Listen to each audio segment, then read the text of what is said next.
Salutations, Legion of Doom. Welcome to Podcast The Storm, where socially awkward outcasts, crazy weirdos, and all-around nerds convene to talk and debate all things pop culture. With me, as always, is my co-host, the nerdy occultist, aka the Authenticator, Dalton L. Mortimer. Good evening, folks. And I am your host / Time Lord wannabe, the Brainstormer Pop Culture. Okay, so nothing really happened this week in terms of geekdom, which is really it's not a lot of coverable news. So, well, and what news that could be covered was stuff that was kind of out of mine and Dalton's wheelhouse, or more so wasn't interesting to us. Right. So fortunately we palmed the card just for such occasions. Yeah. So, well, I'm going to pull it up. I guess it's pulled up now.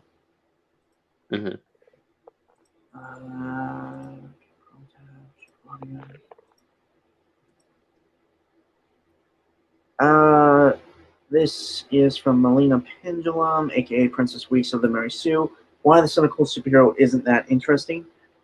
This is a video we started to cover on podcast 125, but didn't finish it for time purposes. Yeah, it's a longer video, so it might take a few of these to get it finished. If you want to go check that out, go to that one. We're just kind of going to hopefully try and finish this tonight. You ended up agreeing with her on more than you'd think. Which usually happens with Princess Weeks. So okay. Because here's the thing, with Princess Weeks. We usually agree with the general premise of her arguments. It's just where she takes them that is the problem. Or Miss Melina Pendulum, I guess now. So yeah, again, like it's this kind of weird niche for us with Miss Pendulum. But it always results in some very interesting discussions. So this is good. Like the title is, why the cynical superhero isn't that interesting. Like Dalton and I can agree with that. Again, it's just and we spend an inordinate amount of both of our time kind of specifically trying to address this issue. So I did move it back a bit. Well, we were at the halfway mark though, just so we have the context.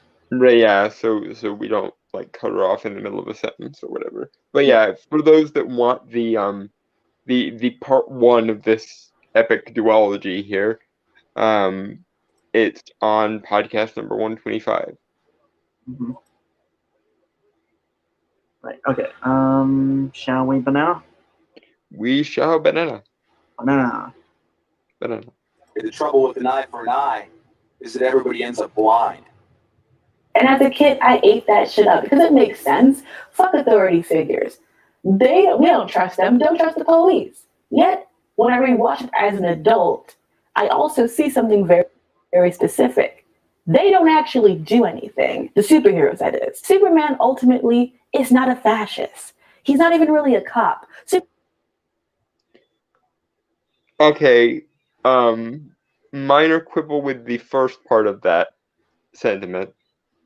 Um, believe me, my darling, I get you in terms of fuck authority. My entire raison d'etre is often just screw authority for its own sake because reasons.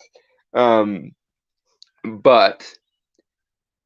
I find it a little bit odd that you threw the police in there, because while I would agree, and statistics bear out, that a large percentage of the police, or rather, a large percentage of people who are manipulative, narcissists, or psychopaths find their way into positions of authority, like the police.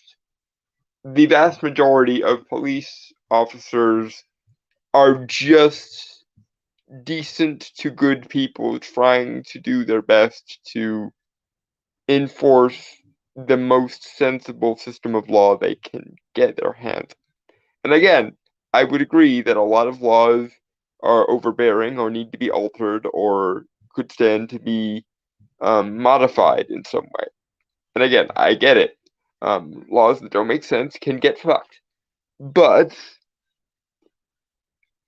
on some level, you kind of have to play the ball, at least generally, where it lies. And again, let he who is without piracy of online content cast the first stone on this issue, but at least for major stuff, playing the ball where it lies is probably not terrible. But banana, I guess. One sec.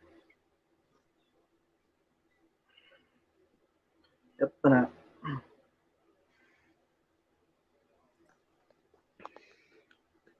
Superman does not shoot unarmed black kids.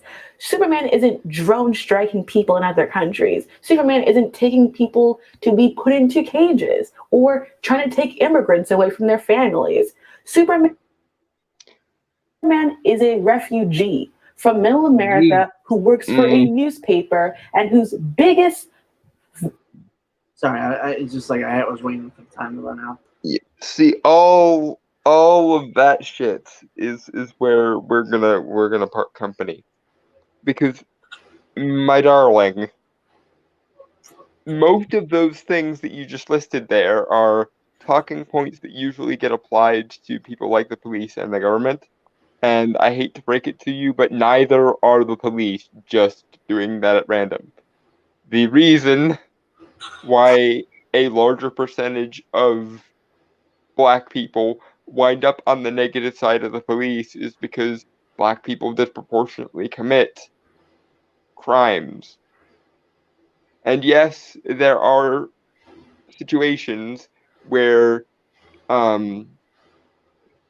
because it because simply of human error, there's going to be more or less enforcement than there should be in many of these cases. But there's a fine line between accident and incompetence and projected malice. And my issue with you, Melina, is that you seem to have crossed the line firmly into the second category there. I look at police brutality, quote unquote, and I look at mistakes in shooting or mistakes in dealing with violent crime, and I see external circumstances and incompetence.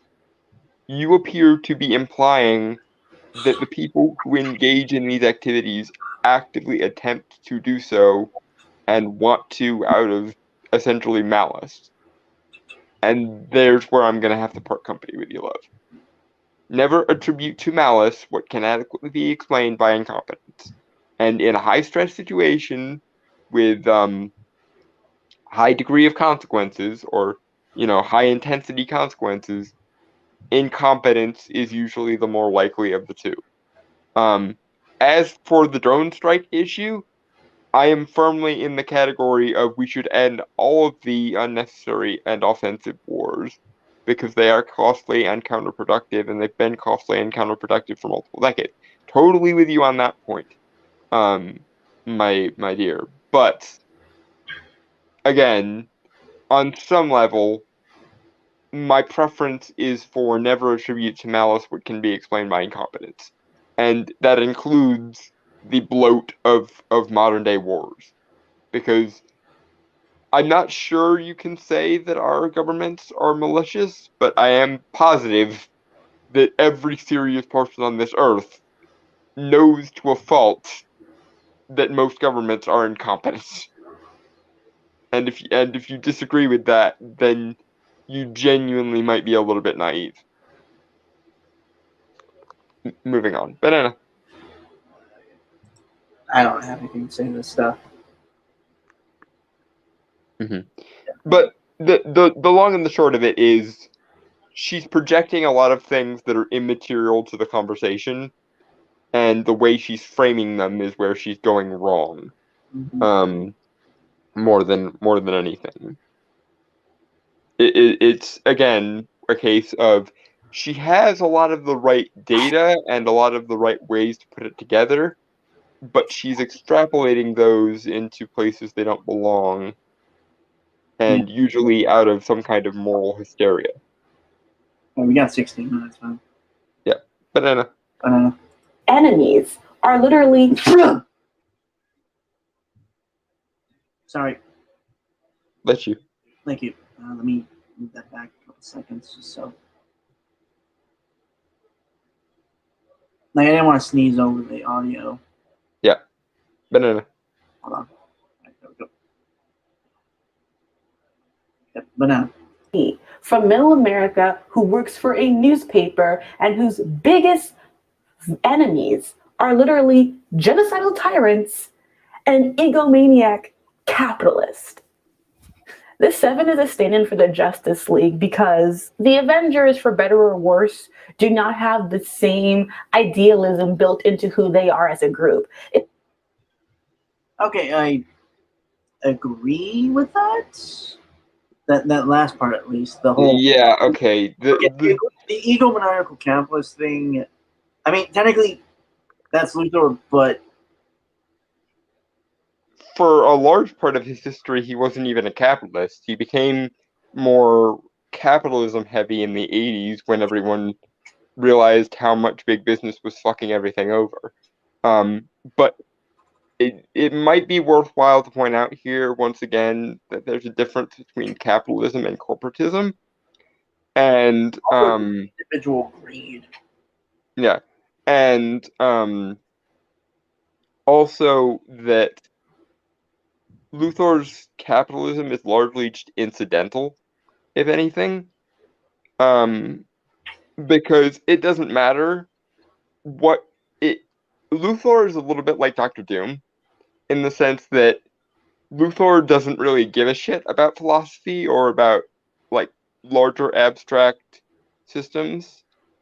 His main concern is, as ever, the aggrandizement of Luthor, in the same way that Doom couldn't give a fuck what political ideology you wanted to project onto him.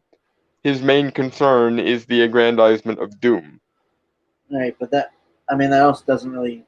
I mean, they have their own personal philosophies, but that's again, individual thing. Mm-hmm. So,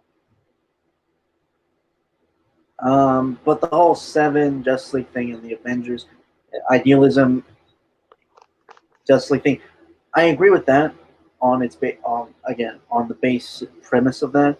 Does that make sense? The base thing being, of course, that Marvel is humans trying to be gods. DC features gods trying to be human. And as kind of a DC fan, I mean, like, I'm a fan of both, but I've grown up more with DC. Mm-hmm. I'm kind of.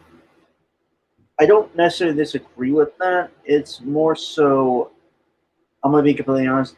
I think most of the characters in the DC universe are a little more human than some of the characters in Marvel.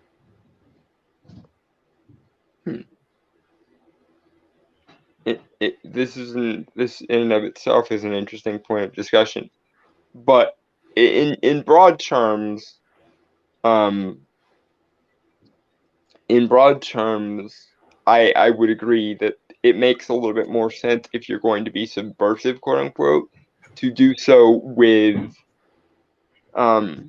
DC rather than Marvel, because DC has always been a little bit more classical and idealistic in their approach to things, whereas Marvel has always kind of had that sort of teenage edgy cachet, ever since the '60s, Yeah. and put things in more human terms. Yeah, which works for them. I'm not saying like you can't do that with DC. I don't think it's hard. I just think that kind of optimism. Yeah, some things are more common depending on the universe you're in. In Marvel, it's usually easier to find a character who has some sort of human failing and rises above it, whereas in DC you usually have more archetypical characters, and any human motivations are sort of post hoc. Now, granted, there are exceptions to every rule. In the obvious cases, I've always kind of felt that Captain America belongs more in a DC style universe than in Marvel, specifically because he is very much in the same vein as Superman, the Boy Scout type character, or the idealist. And you could easily make an argument for Batman also, fitting in a little bit easier with characters like the Punisher and Daredevil than with characters like Superman and the Martian Manhunter. Mm-hmm. Yeah. Anyway, shall we? Yep, banana.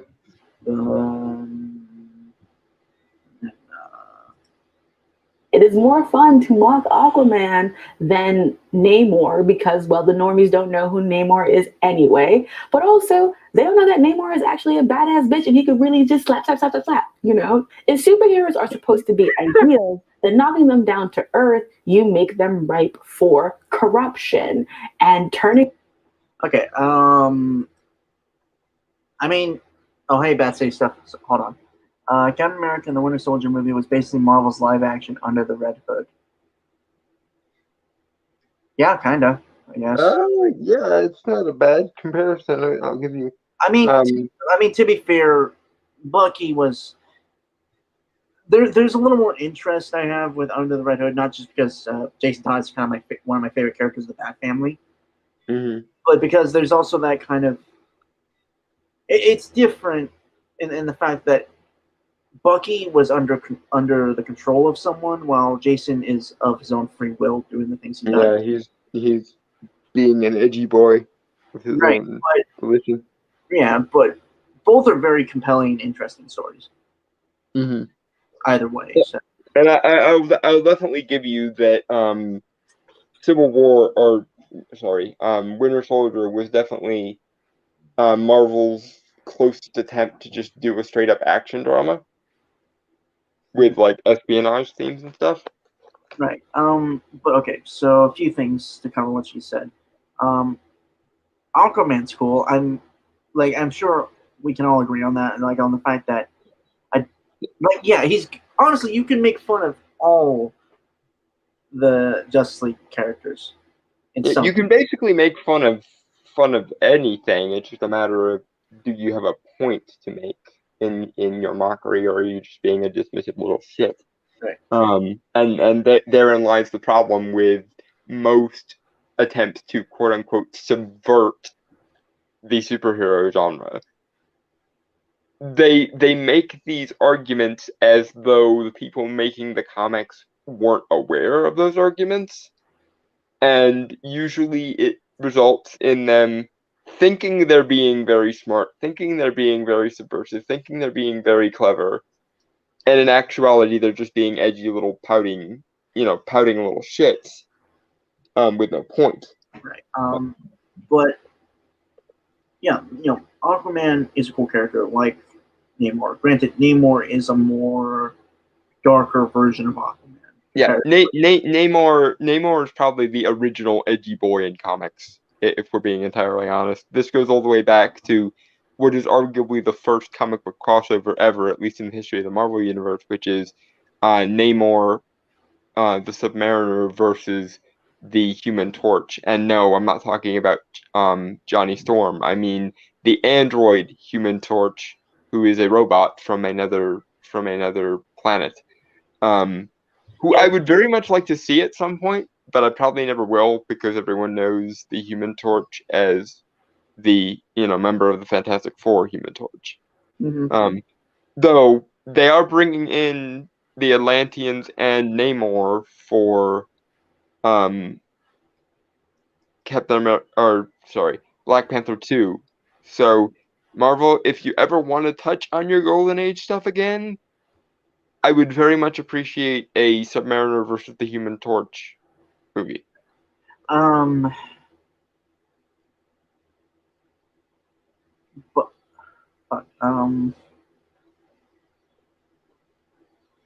also, yeah, I do agree with the whole normies not knowing who Namor is.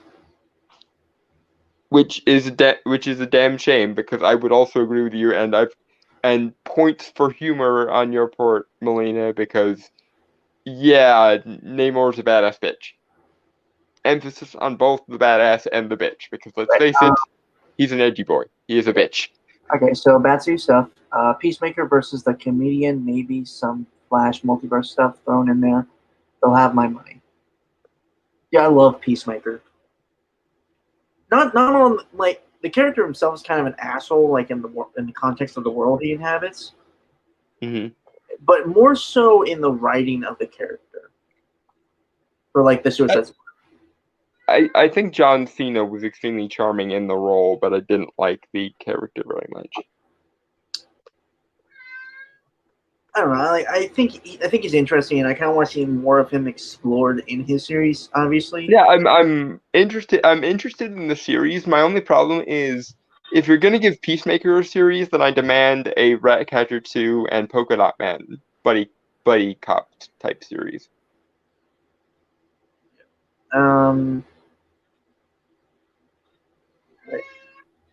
Okay. I got nothing. I got nothing else to really say. Okay, banana. Yep, banana. Bring them into people and what we imagine people to be like, which is terrible, apparently. And again, I get it. Gritty realism in superhero content just usually means having your heroes abuse their power, act morally dubious. And the thing is that realism was never intended to just mean humanity is a piece of shit.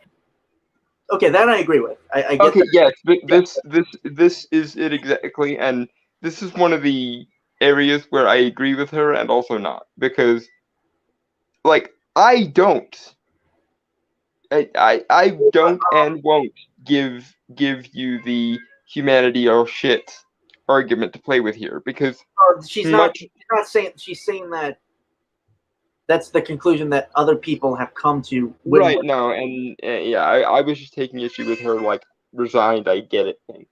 But yes, this is my number one. This is my number one criticism with the concept of realism in general. Because usually realism is used interchangeably with softcore nihilism or absurdism. And usually realism is subtextually supposed to mean with all the interesting and inspiring shit cut out.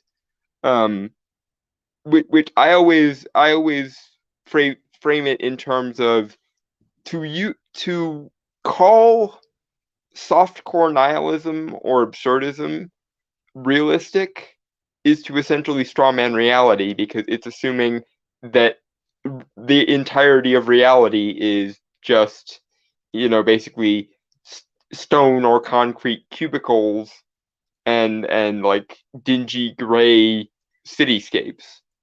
It's the usual definition of realism makes no allowances for stars or quasars or black holes or any of the other interesting and marvelous shit in reality, and it makes no allowances for optimism or idealism or human tendency to want to believe in things. And the fundamental issue with that is if you're going to call that realism instead of normativism or normalism, which is honestly a more accurate term for it, you're going to end up strawmanning reality, because reality contains beautiful shit and worthwhile shit and interesting shit and high concept shit. And to ignore that is to basically misuse the term you're using. You good? Yeah, sorry, I was being distracted by the cat meowing at me. What cat? I mean, like, I get her. I get, people. Like, people people can suck. I get that. Yeah. I'm not blind to that. But if you've been watching this show for a long time, and like my interactions with Dawn and stuff, out of the two of us, I'm generally the optimist of the two of us both. Yeah, and believe me, I'm not being idealistic or just naively defending humanity when I say the way that realism is usually employed strawmans reality, because if anyone here is going to be the misanthropic bastard who goes, humanity in general sucks, that's my that's my privilege to be the asshole so that other people don't have to be. Right. But the fundamental issue here is humanity is different from all the rest of reality. Okay? Just because human beings suck, even if you allow that human beings suck, doesn't mean that all the rest of reality sucks. Indifference is not bitter, purposeful malice, which is the problem. You look at a universe that is largely indifferent to. Sorry. No. Again, it's just like I lost my fucking train of thought. Okay. Well, let me finish the point I was making. A lot of people, for some reason, look at a world that is largely too big and too complicated to give a shit about humanity and assume some kind of negativeness or malice or emptiness on the part of it. My assertion is that there are wonderful things in the world and we don't get an option on it. Like, the universe is the universe regardless of how we feel about it. But that doesn't mean that the world doesn't matter. It just means that we're not the most important things in the universe. For some reason, that makes a lot of people uncomfortable.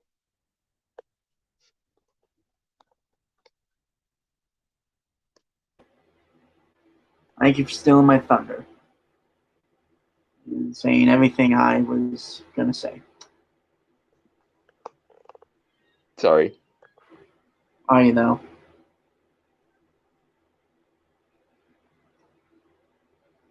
No, but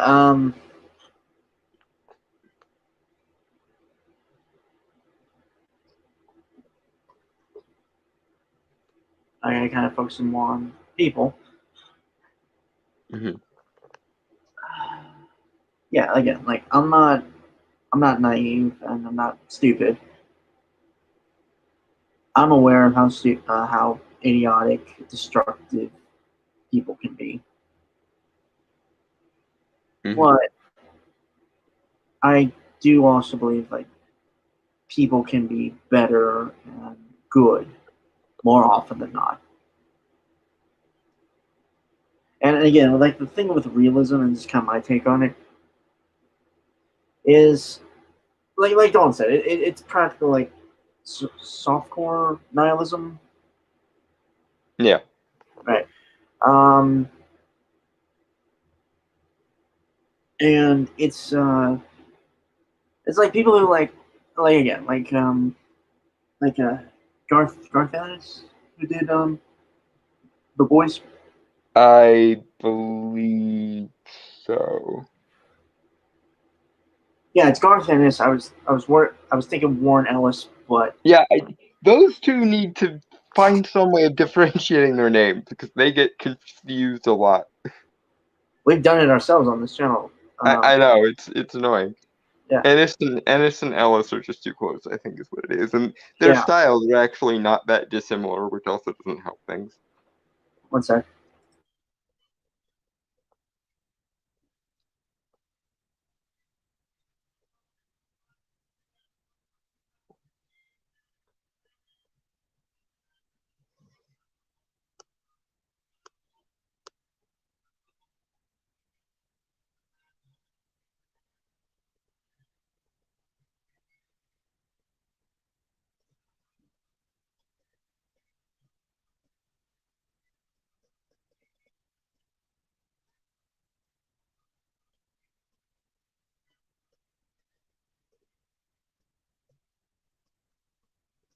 Sorry guys, I have to sneeze, but it's one of those I have to sneeze, but it's not coming out kind of things.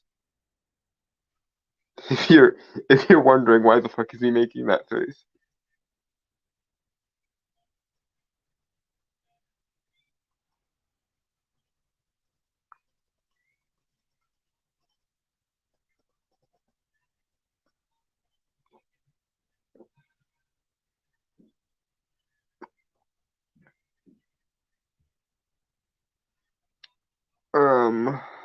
Brainstormer?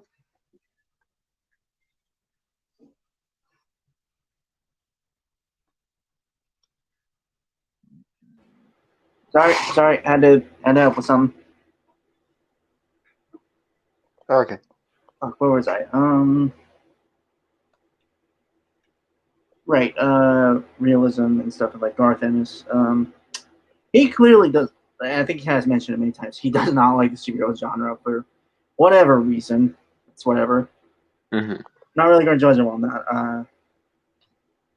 But yeah, The Boys, like the actual comic and kind of the show itself as well, is kind of a hate letter towards the genre in a way. I mean, the show kind of does it better in a way. The show's better at it, but it's essentially still philosophically the same thing. Of the comic book genre sucks and will never be real art because it has no value. Derp derp derp thing. Yeah, but fuck, what was I gonna?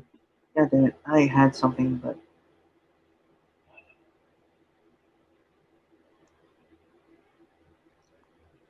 The comic and the show something is where you were going. right. Yeah, I get it. Like the whole softcore nihilism and realism thing. Granted, I would have said more.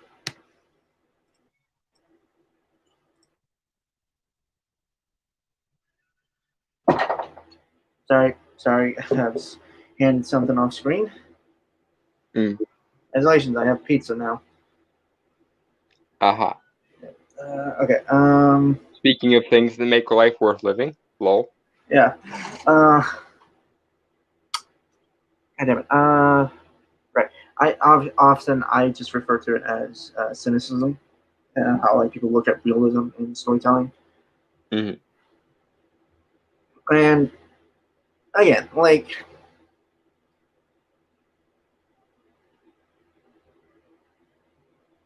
you and I actually have tackled a lot of quote unquote realism when it comes to writing stories ourselves. Uh-huh. Granted, we take it in more like again, not a cynical way, but more so there's a lot of like interesting stuff in Right. It's and this is the difference between our version of realism and most other people's version of realism. When most other people talk about realism, they presuppose the way reality works and extrapolate from that. Usually in the form of it's smarter or more grown up or more adult to be cynical and dismissive. Whereas when we try to be quote unquote realistic, we ask ourselves, what is reality like in X, Y, and Z circumstance, rather than presupposing this is how reality is and extrapolating from that. Yeah.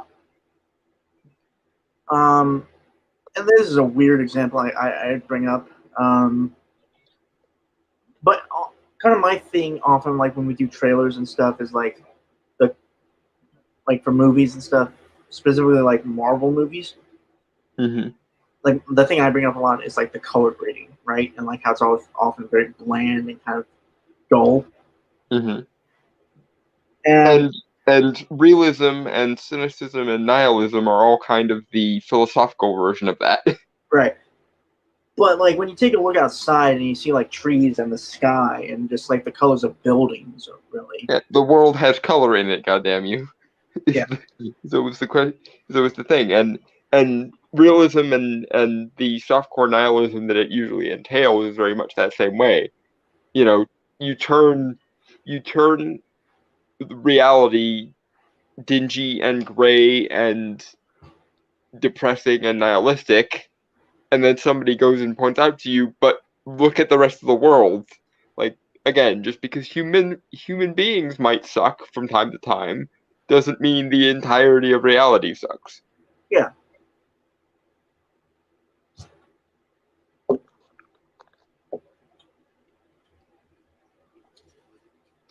Yeah, not saying, not saying that the everything happens for a reason thing or anything like that, but if we're just looking at the way the world is in relation to the philosophy known as realism, the world has more interesting shit in it than are dreamt of in your philosophy, to borrow a phrasing from Shakespeare.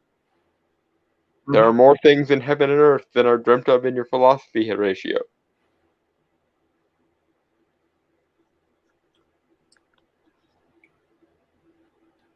I'm assuming you're eating. Yeah, I'm sorry, guys. I mean the breadstick. Okay. Cheesy bread, I guess. It's no problem. I don't know how, because sometimes when I go for too long, you stop me. So it's like I don't know where I should stop and where I should fill Yeah, it in. that's fair. Yeah, I got nothing really else to say. Just more so again, with the example of the boys and Watchmen. Again, it was taken from more of a cynical, pseudo nihilistic look on the superhero genre. Well,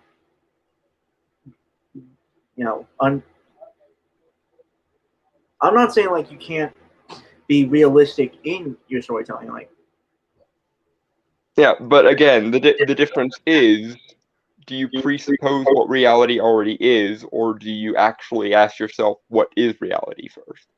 Because that's the problem with most evocations of the term realism. It doesn't actually reflect reality. It reflects someone's strawman conception of reality, which usually is related to nihilism or absurdism, because for some reason, as a civilization, we have determined that it's wiser and more intelligent and more intellectual to be dismissive and bitter and nihilistic than it is to actually have hope or hold things to value for their own sake. mm-hmm. One sec.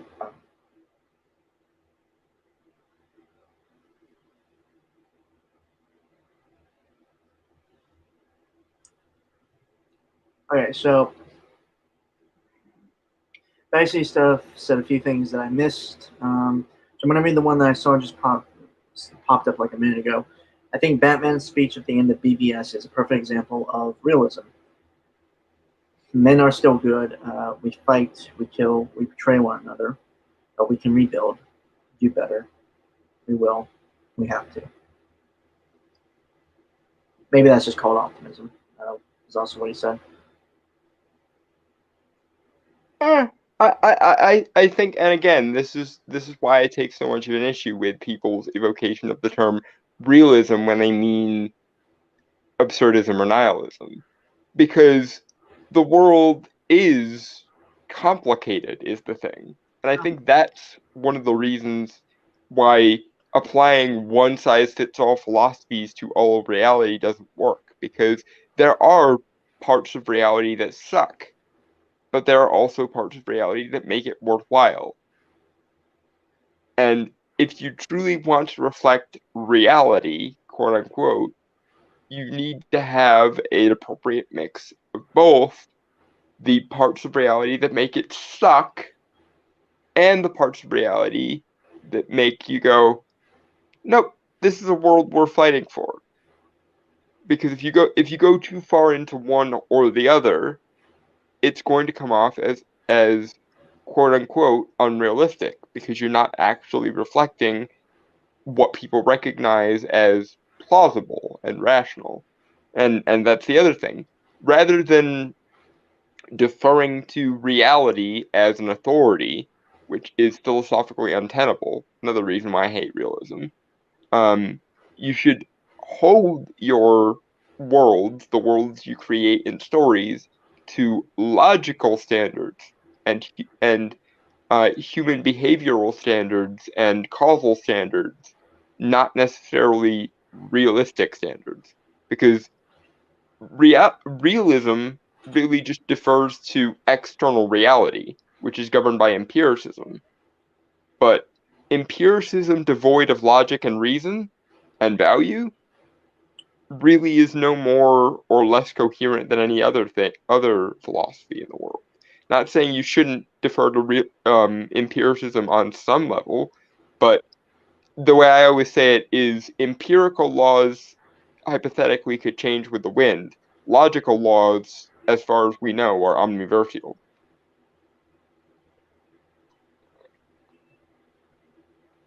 But anyway, we've tarried on this particular point way too long. Banana. Give me 1 sec. Just wiping my hands. Banana.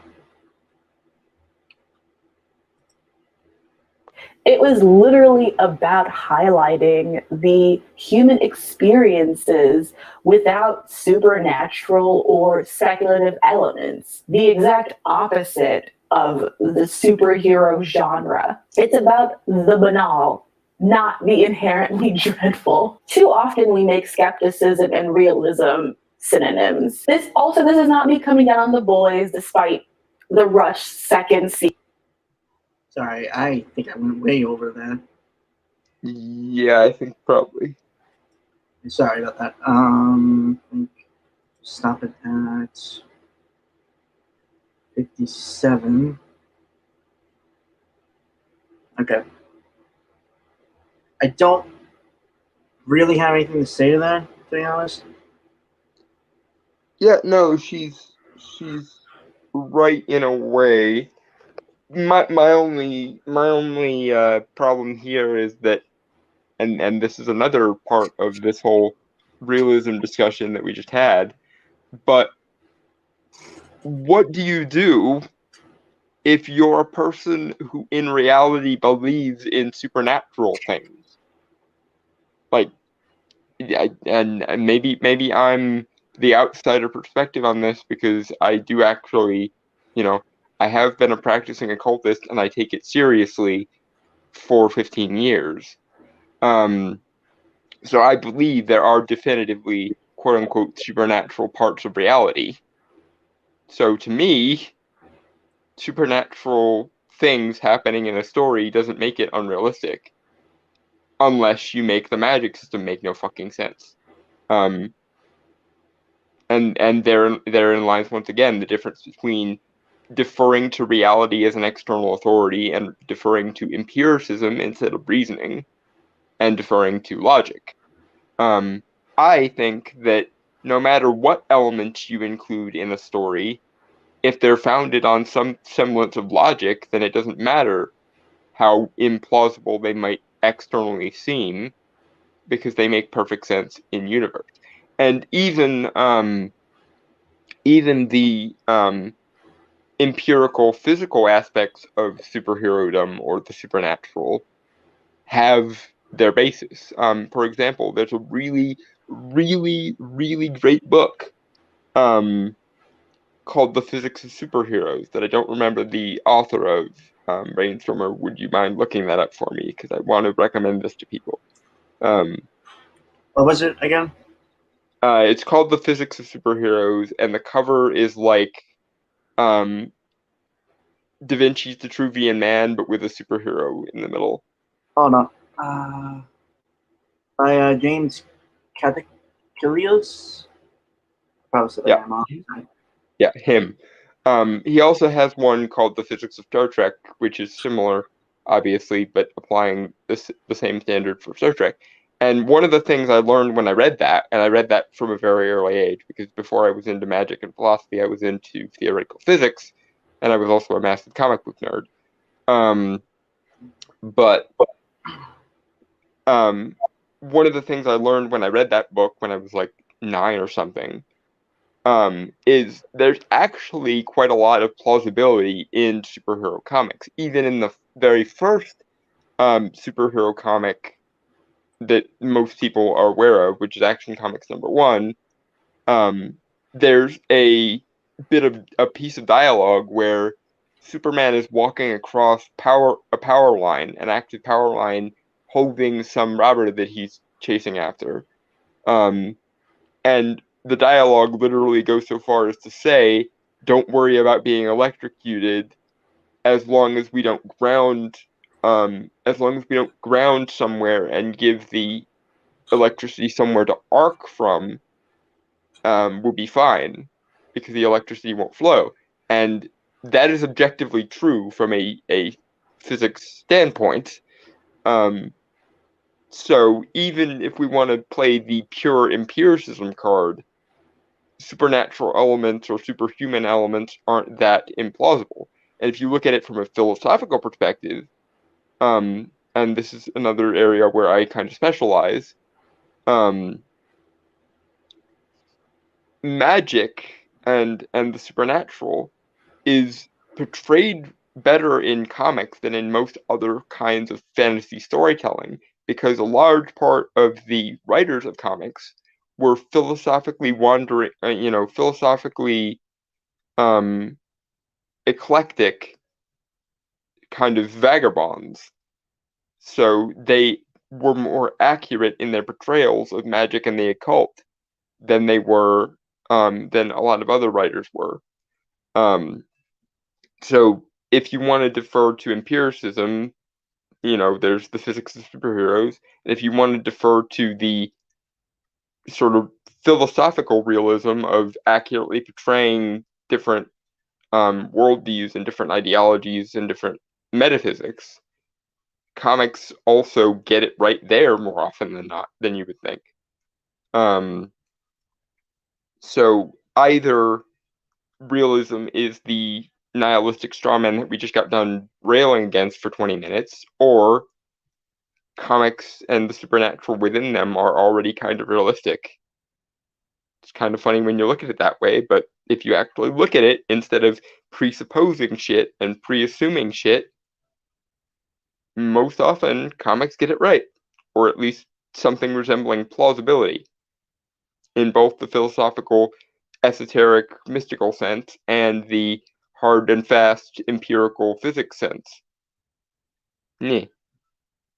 That's why I always laugh when this whole realism versus supernatural thing comes up. But banana.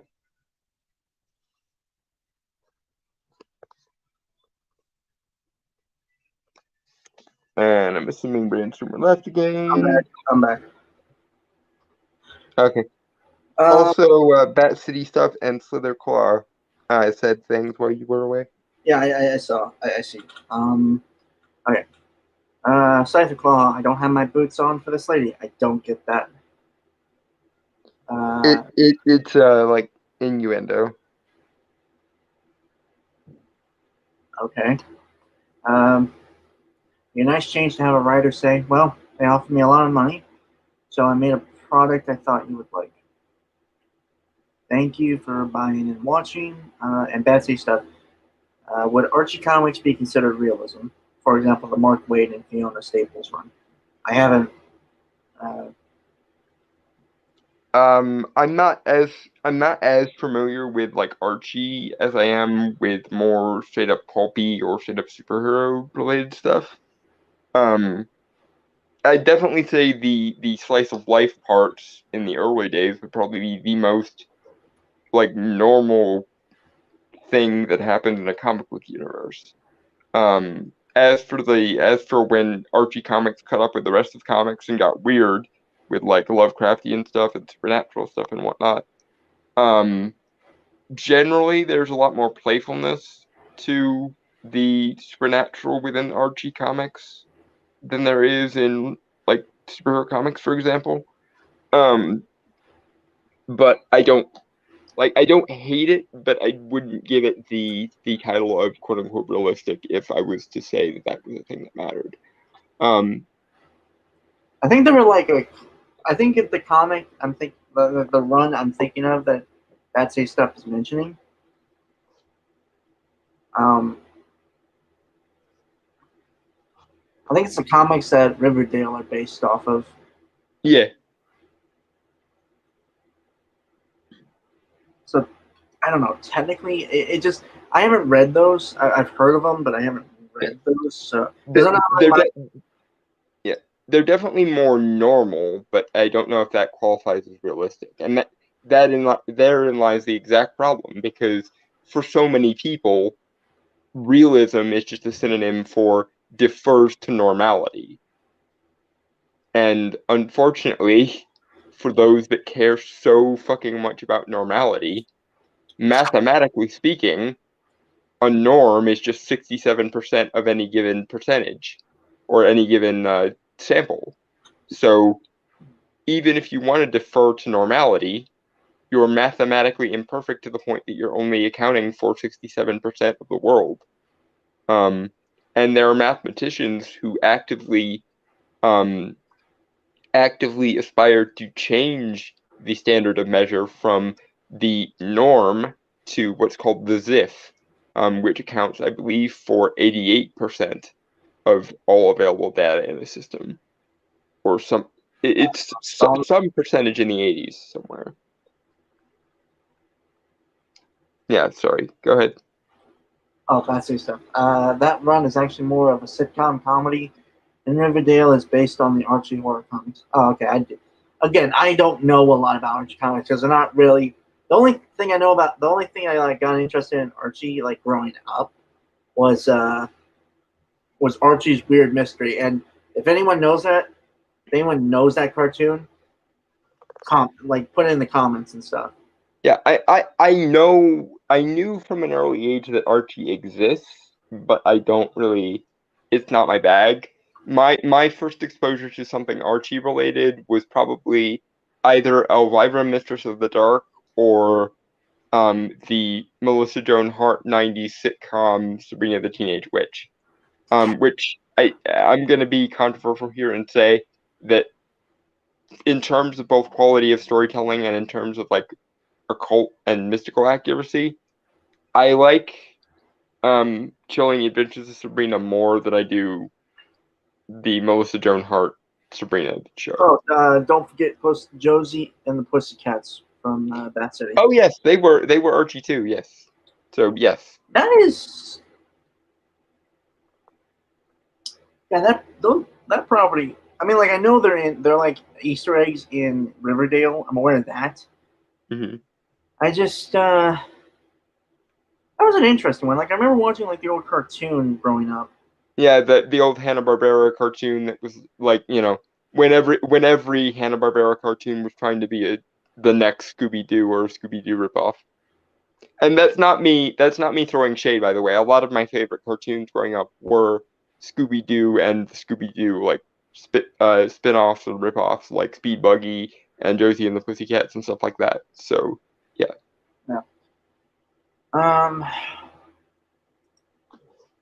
Shall we? Yep, banana. Banana.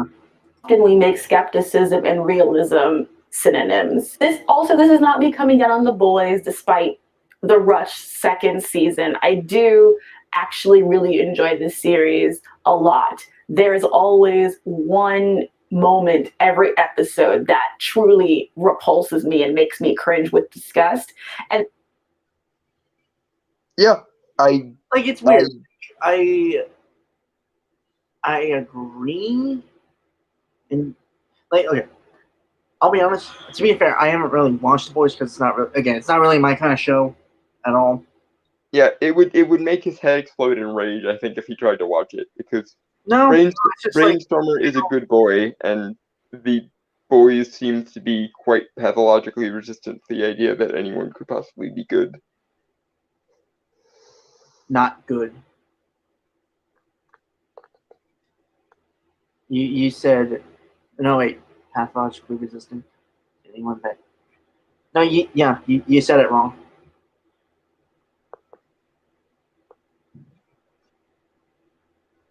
No, I didn't. I said you are a good boy, and therefore you would hate The Boys because The Boys is pathologically resistant to the idea that anyone could be good. Oh, I thought you were describing me in that second part. My bad. That's my bad. No. I was describing why you wouldn't like The Boys, namely. No, it's okay. Look, because you are good, and The Boys hate the idea that anyone could be good. Right. Okay. I've seen clips and bits of it here and there. I like the show The Boys simply because of the cast. The cast is amazing. Mm-hmm.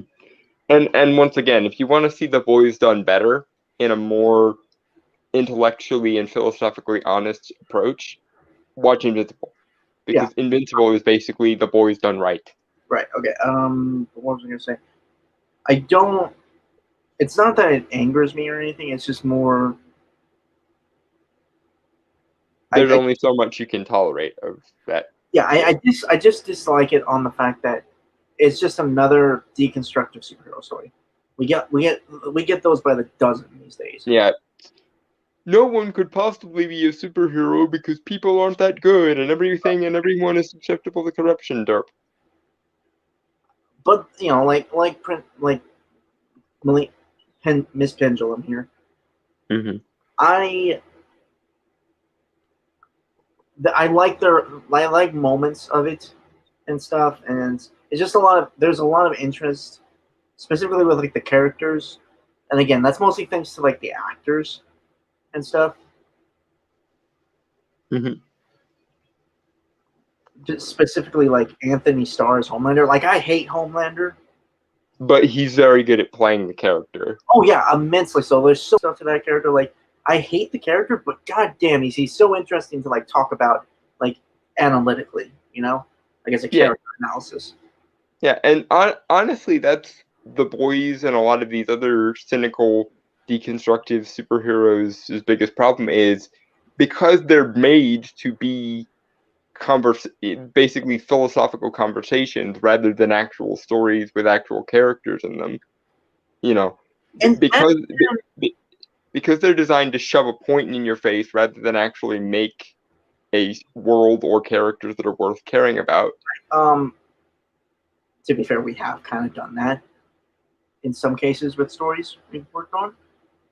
But then again, it's just you're more the biggest problem with The Boys, for me, from a writing standpoint, is what Dalton said, but also the fact that hello, Nelson the Gentleman. Hail to both you lovable mofos. Hello, Nelson. Nice to see you finally caught one of these live. Yeah. How are you enjoying the backlog, though? Because I know you're slowly trying to work your way through the backlog. What was I? Right. It's more so it doesn't argue the point, though. It's just it more sets. It presupposes the point. We already have the right answer. There is no discussion. Yeah, and I'm fine with themes and stuff. Granted, that I would prefer I prefer more that's by an individual standard. when they occur organically rather than being placed in a story. But I'm fine with like discussing themes within the story itself, as long as they are discussed.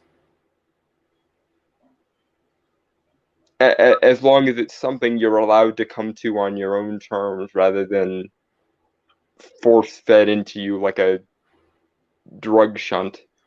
Yeah. Okay. That's the stuff. I'm trying to break out of the back rooms. Good luck to you, bud, on that. And Nelson the Gentleman, backlog is fantastic. I'm definitely happy to catch it live. Hello to you both, good sirs. Yeah. Greetings. Yep. Nelson is rapidly becoming my favorite subscriber because normally when I shill and I say like I have a massive backlog, please feel free to go and watch it. Most people will hit subscribe to my channel and then never actually watch any of my content. But Nelson actually did what he was told and watched a bunch of the backlog. Sorry And about for that. some reason he considers me his favorite YouTuber. Don't know why, but I'll take it. Right, but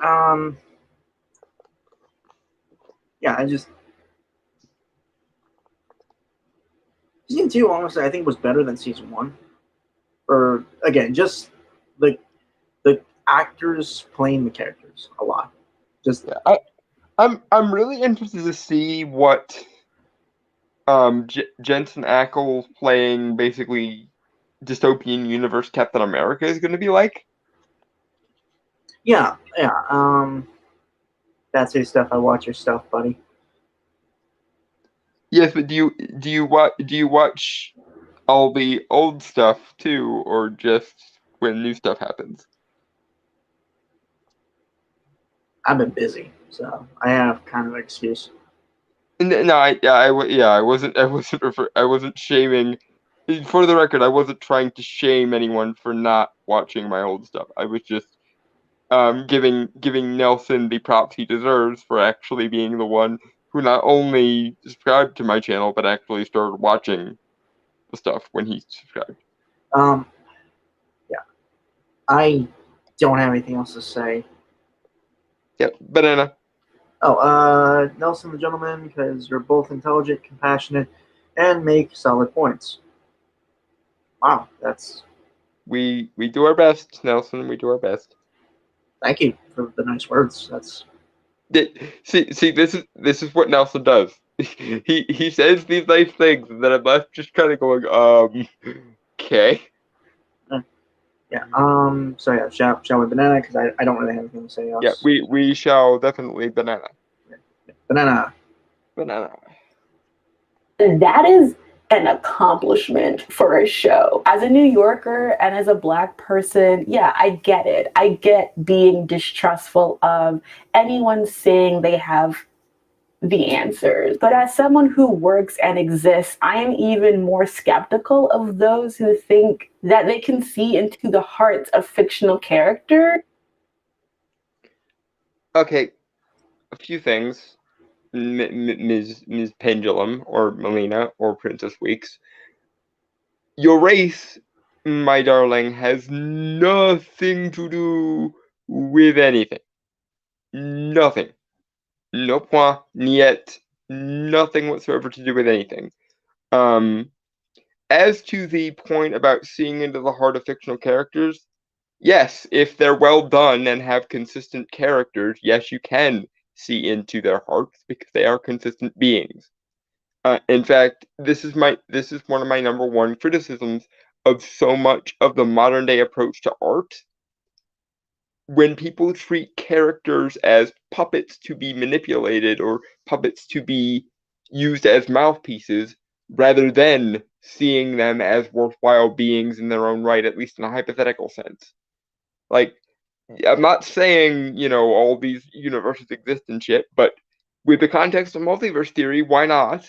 First of all. And second of all, even if they're just a logical constructs have to be consistent in order to matter. So even if they're just a creation out of your own head, which I do not believe, because I believe that most ideas come from intuition and inspiration rather than conscious effort, or at least good ideas. and therefore they exist independently of the person who thinks of them. But more to the point, even if they're just creations from out your own head, that doesn't give you license to be a vindictive god son of a bitch and change their characters and their personalities because it suits you or the story better, Derp.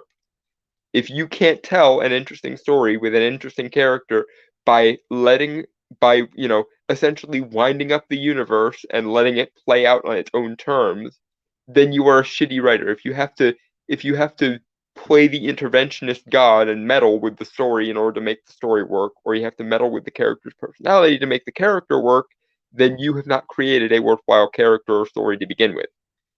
Interventionist god is a very shitty role for an author to play. You should, if anything, be kind of like a deist if you want to put it in this perspective. Wind up the universe and let it play out on its own terms. Don't meddle. Banana. Unless you had anything to add to that particular point. Nope, I'm good.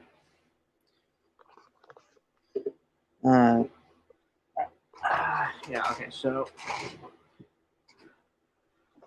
Yeah, no, I got nothing. Yeah, Banana? Banana. And warp them to meet their own cynical expectations of how they should be than actually taking from what is on the page. It doesn't make you interesting that you think Superman could be a fascist because his entire character is about literally the opposite of. Okay, yeah. Again, she kind of started there badly, but she got there in the end. Damn. Yeah, I feel like we cut her off at the wrong part, to be honest. True, but a lot of people do think the thing I was responding to, so I think it's still worth addressing. And for the record, Princess Weeks or Melina Pendulum, if you ever watch this, I wasn't saying that was your position. I was just reacting to the way your sentence structure was going, because a lot of people do hold that stupid position. Okay, there's gonna be an ad in like 1 second, so I'm gonna like mute myself and stop the screen. Like hopefully I can skip it. Okay. And while you're doing that, I will check the comments.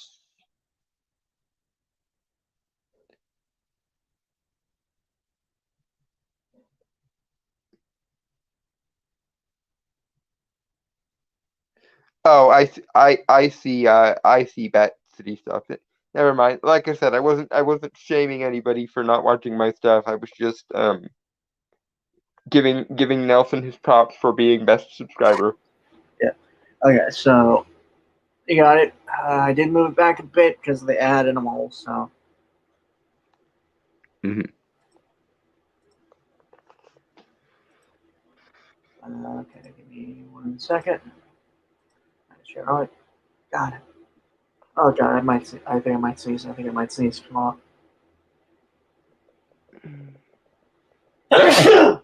Bless you. Thank you. Oh. We've both been really fucking ridiculous with the sneezing today. I don't know why. God.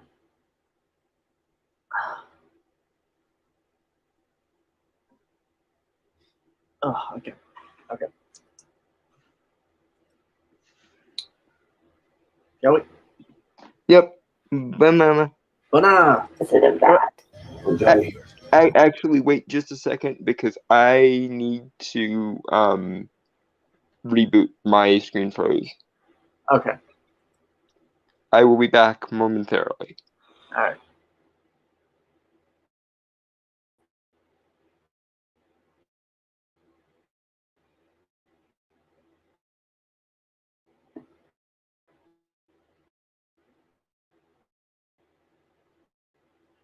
I might consider that Bad City stuff. I might just consider that.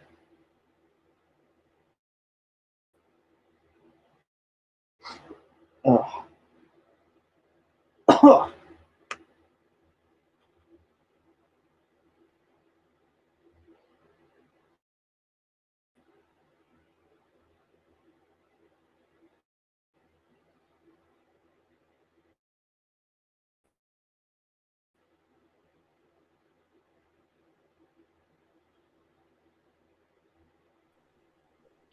And we're back. Huzzah.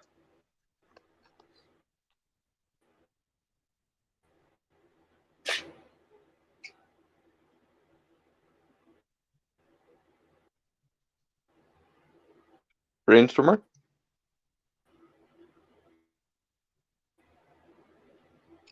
And now I can't hear you, so that is a bit of a problem if you are speaking.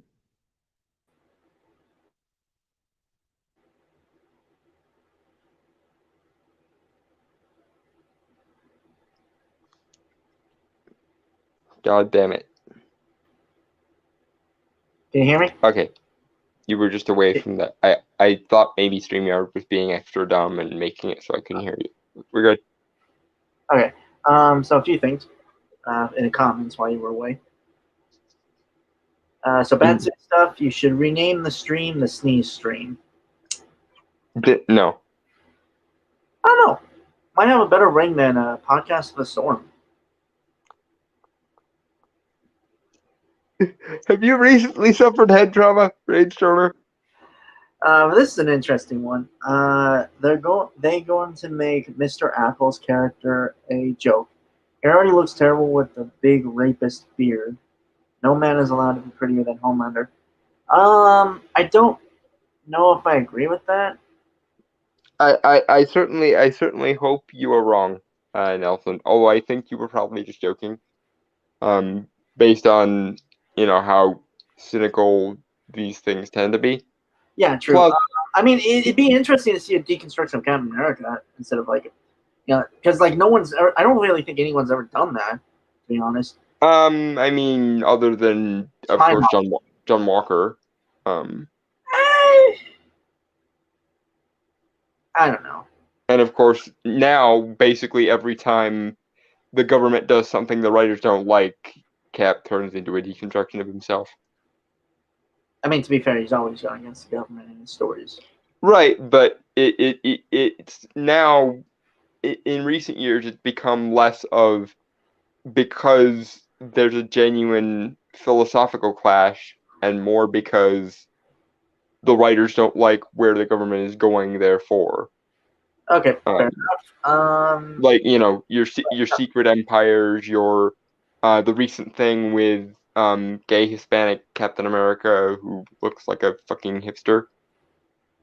Oh yeah, both forgot about that. Okay, so Batsy stuff. The comedian Peacemaker are both deconstructions of Captain America. I didn't put that together with the comedian. I did with Peacemaker though. Well, mainly I got that from how James Gunn described him in that interview with douchebag Captain America, and I think that's an interesting character, to be honest. Yeah, and well, I may not like the character of Peacemaker, and I don't think I'm supposed to. Props to James Gunn for accurately, basically doing a correct. He set out to make douchey Captain America, and douchey Captain America is what he made. I don't. Okay, and when I said I like the character, I mean I like him in more of a discussion kind of. You like him for what he is or what he's supposed to, what he's meant to be, which is fine. I just mean that for as pretty as John Cena is, and he is, and for as much as I love Captain America, and I do, I really kind of hate Peacemaker. I mean, kind of the point, anyway. Yeah, which again is less to do with the fact that I'm not saying I'm supposed to like him. I'm saying, if anything, that's a sign that once again James Gunn set out to do a thing and correctly did a thing. But yeah, honestly, I think Soldier Boy looks really cool. In the pictures I've seen of that costume and the character. But that's because Jensen Ackles always Jensen Ackles is just genuinely cool all the time.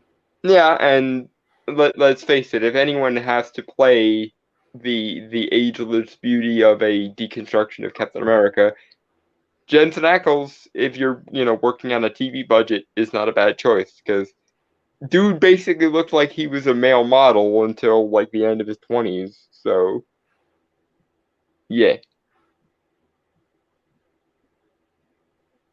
I'm not even gonna touch that. All I'm saying is young Dean is cute. Okay, Is what I'm saying. fair enough. I got nothing really to say to that. Yeah. So. Anyway, we have, I guess, 13 minutes left, so... Banana? Yep. Banana. Opposite of that. We're done here.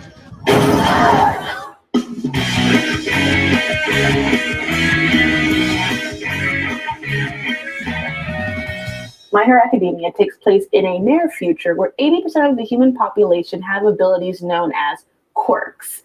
As a result of this, Okay, one thing, My Hero Academia, and like this is no shade to the creator because I love that series a lot. Mm-hmm. But it's basically X-Men if they were willing to push to instead of just make it keep bringing it down to be basically an allegory. Yeah, instead of forcing an allegory onto them in every single storyline ever, actually allowing the universe to react to the fact that the X-Men exist. Yeah. Nelson, gentlemen, you forgot about the rapist beard again. It's like a beard. It's a soldier beard, I suppose. Yeah, I didn't get any rapey vibes from it, but then again, I might That could just be a possibly joke. have a That's- rapey beard, so I don't know if I'm allowed to have an opinion on this. I don't know. That is probably a joke, I suppose. Yeah, but still. Yeah.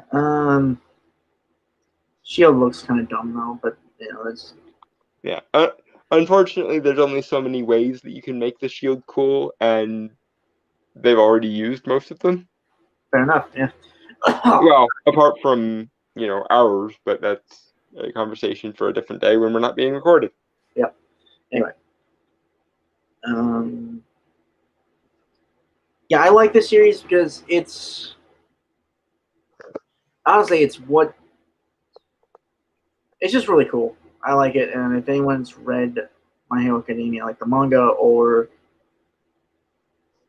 seen the anime, you'll know what I mean. And It's one of the reasons why I think that much in the same way as the 80s and 90s needed the British invasion to survive in the comic book industry, I think modern day comics desperately need a Japanese invasion. yeah, and here's the coolest thing: the creator of My Hero Academia, Hore Horikoshi. I said the name wrong. I'm so sorry. Grew Yeah, up. he's just not good at names, Mr. Horikoshi-san. He grew up reading Marvel comics. Like he's a fan of Marvel. It got him interested. Like, And again, Marvel, you have at your disposal someone who literally outsells you and who would probably kill to write for you. So, question, why the hell are you sticking with people like Ta-Nehisi Coates and Nick Spencer when you have Jorge, the person we just mentioned? Hore Horikoshi. Thank you, I couldn't speak his name correctly. But when you have Horikoshi-san just sitting there and outselling you and willing to write for you, why don't you just ask him to write a thing? He actually did do a piece for Endgame, like a poster.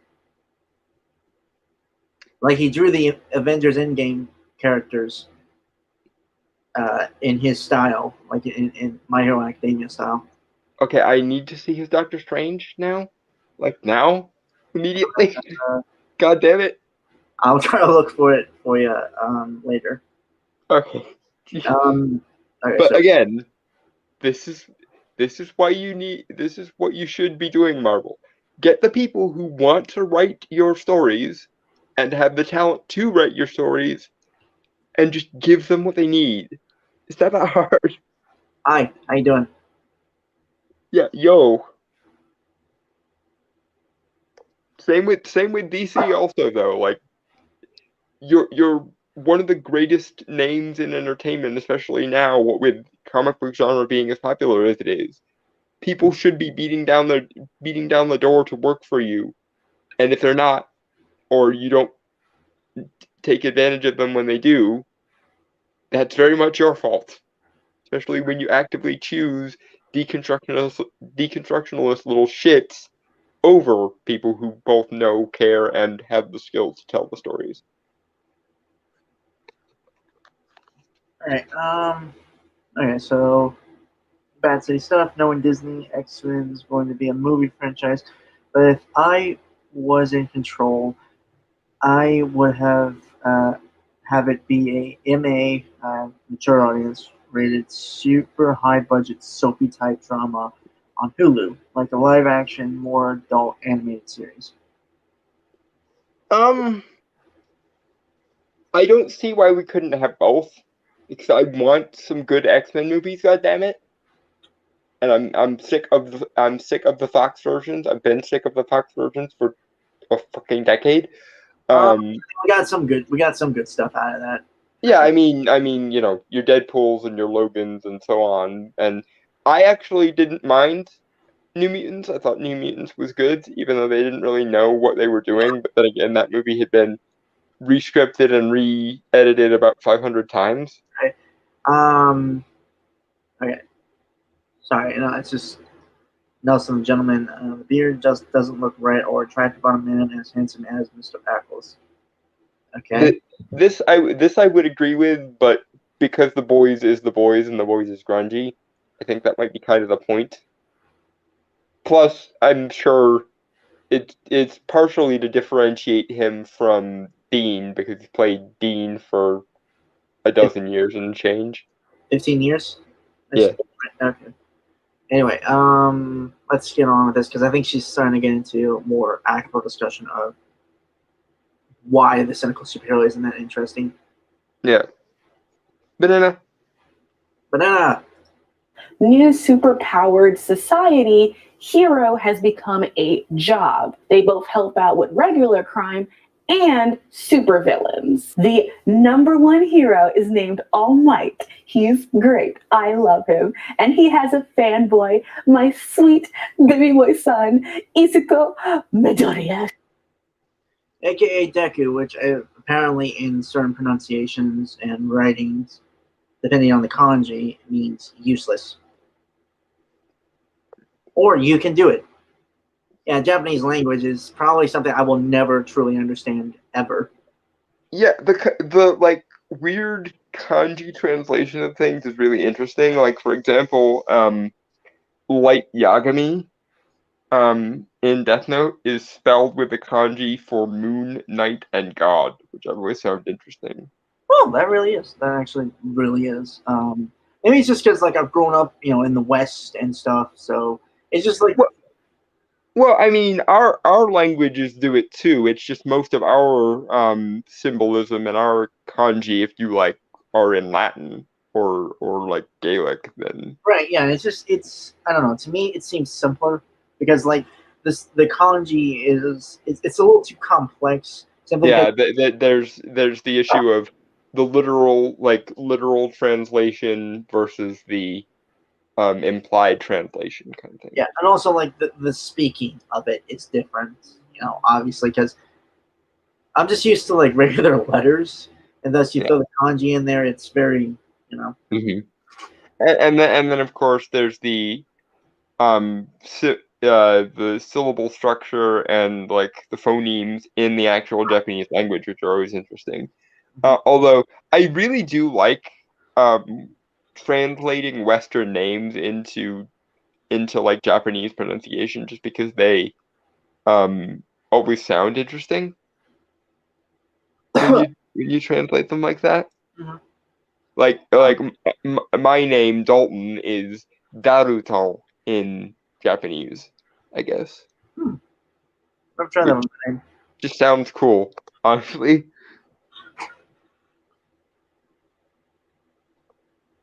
All right. Yeah, and again, like the thing about what's weird is about My Hero Academia. Like, while it is ultimately a superhero story, it gives a realistic, it's not realism. It's not a realism story. It's a realistic take on the world if effectively mutants happened. Yeah, became normal because like we were just saying about the X-Men.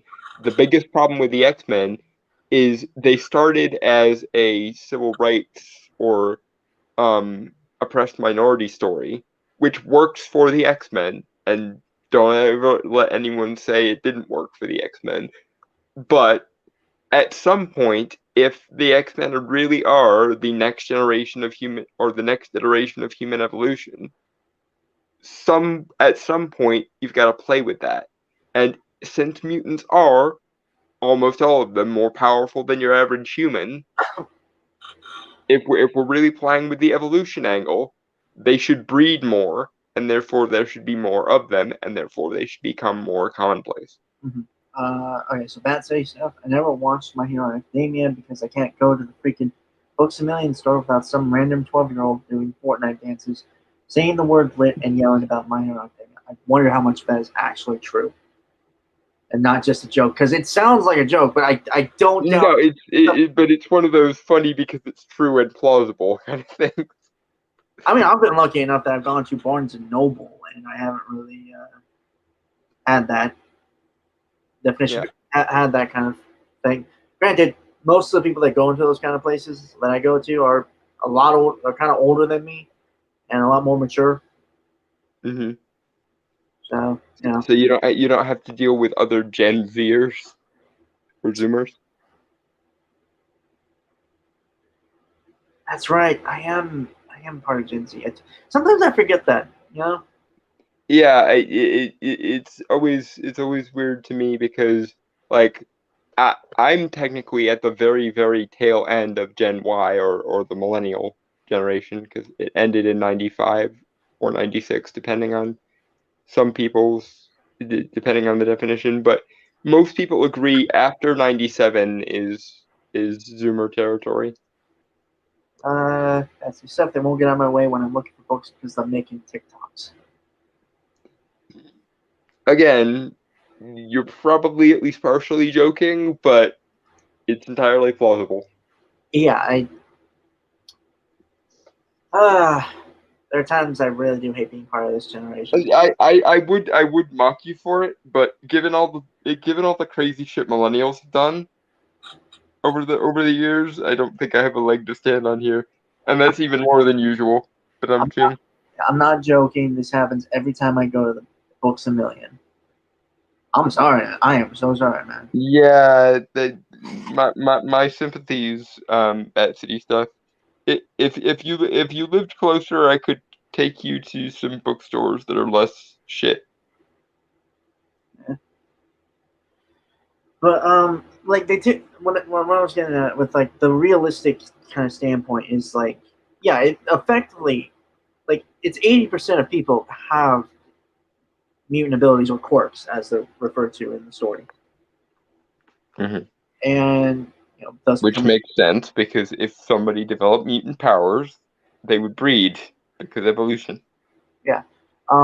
Thus, but like, there's still the same issues that we deal with as humans. Like, people get, like, it's just ramped up. Obviously, like, kind of that pipeline thing. Yeah. The problems are at a larger scale, but they're effectively the same as they've always been. Yeah. Pretty much. Yeah. It's really like it's sad, but it's like what I like about this story is it's still hopeful. It's like it shows you the problems, but it doesn't. It's not bearing down on you. It's not grimdark. Everything is awful. Nothing is worthwhile. Yada yada yada. It's things still suck, but it's all right. Yeah. Anyway, shall we? Banana. No. Shonen.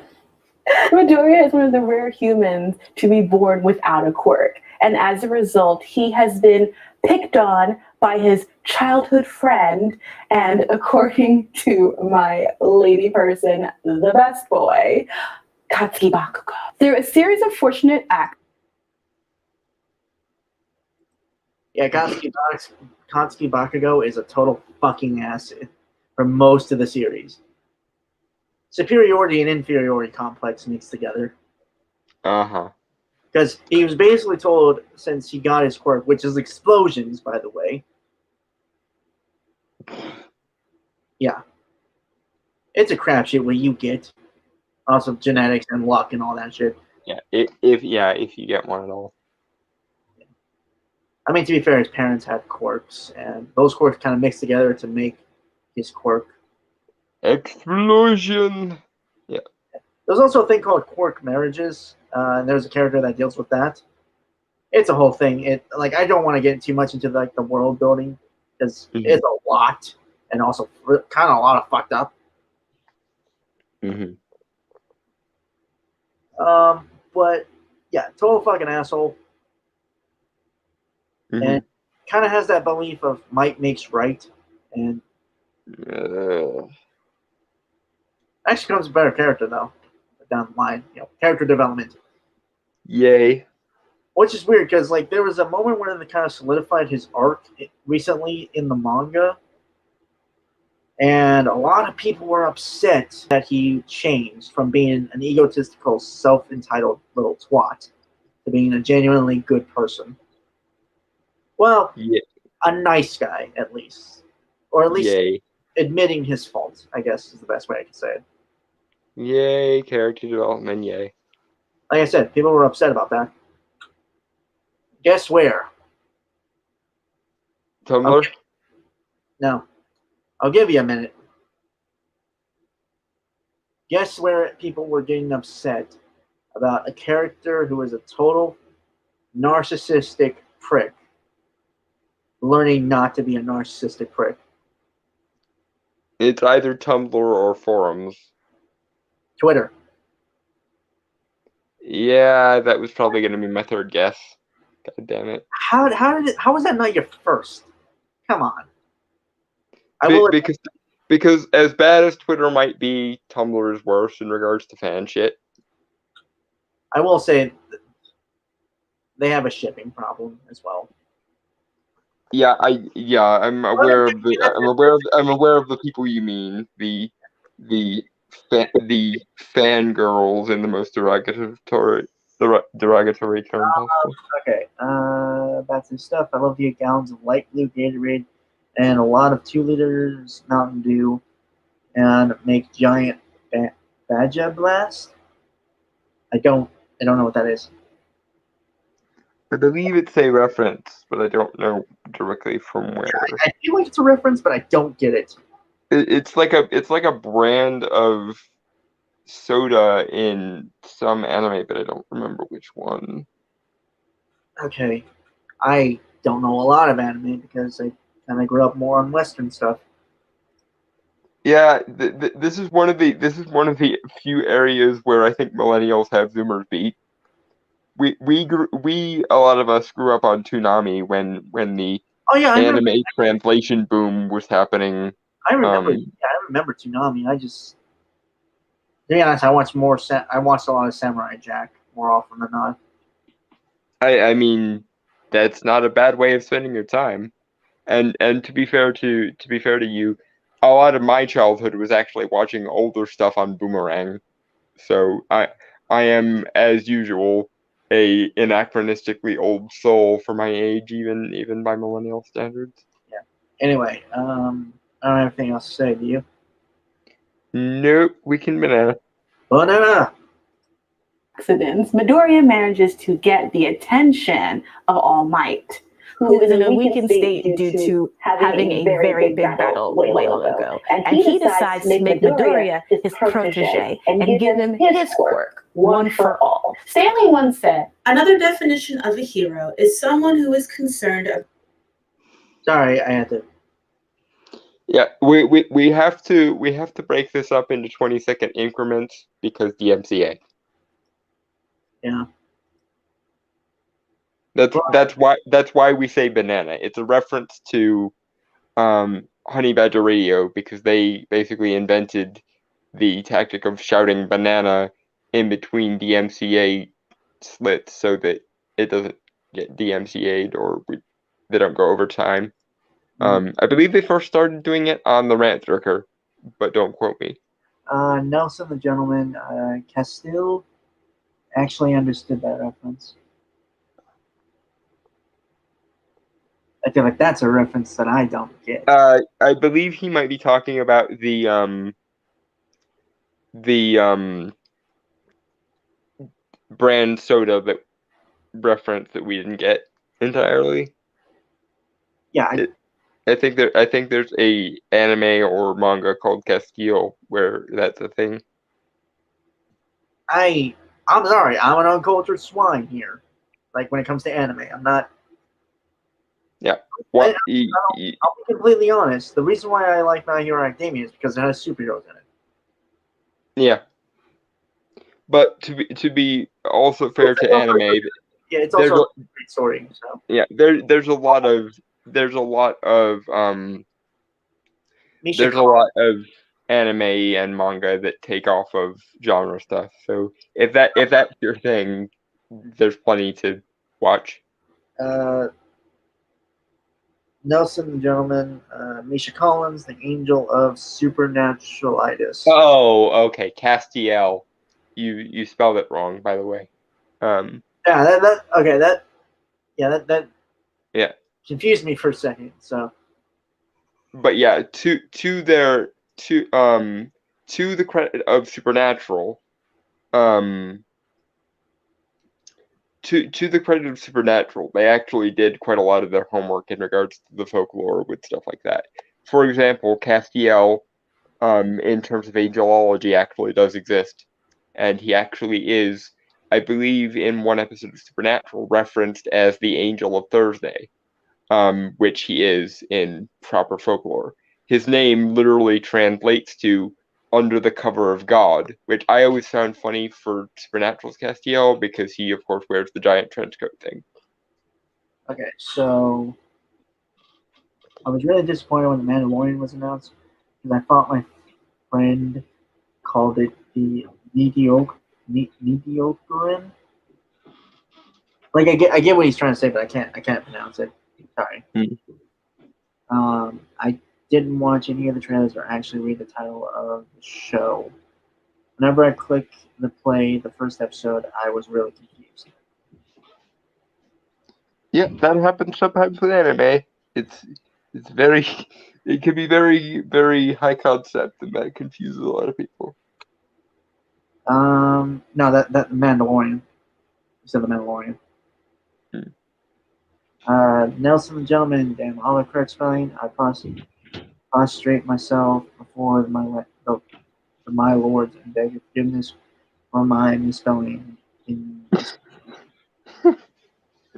Oh, Nelson, never change, dude.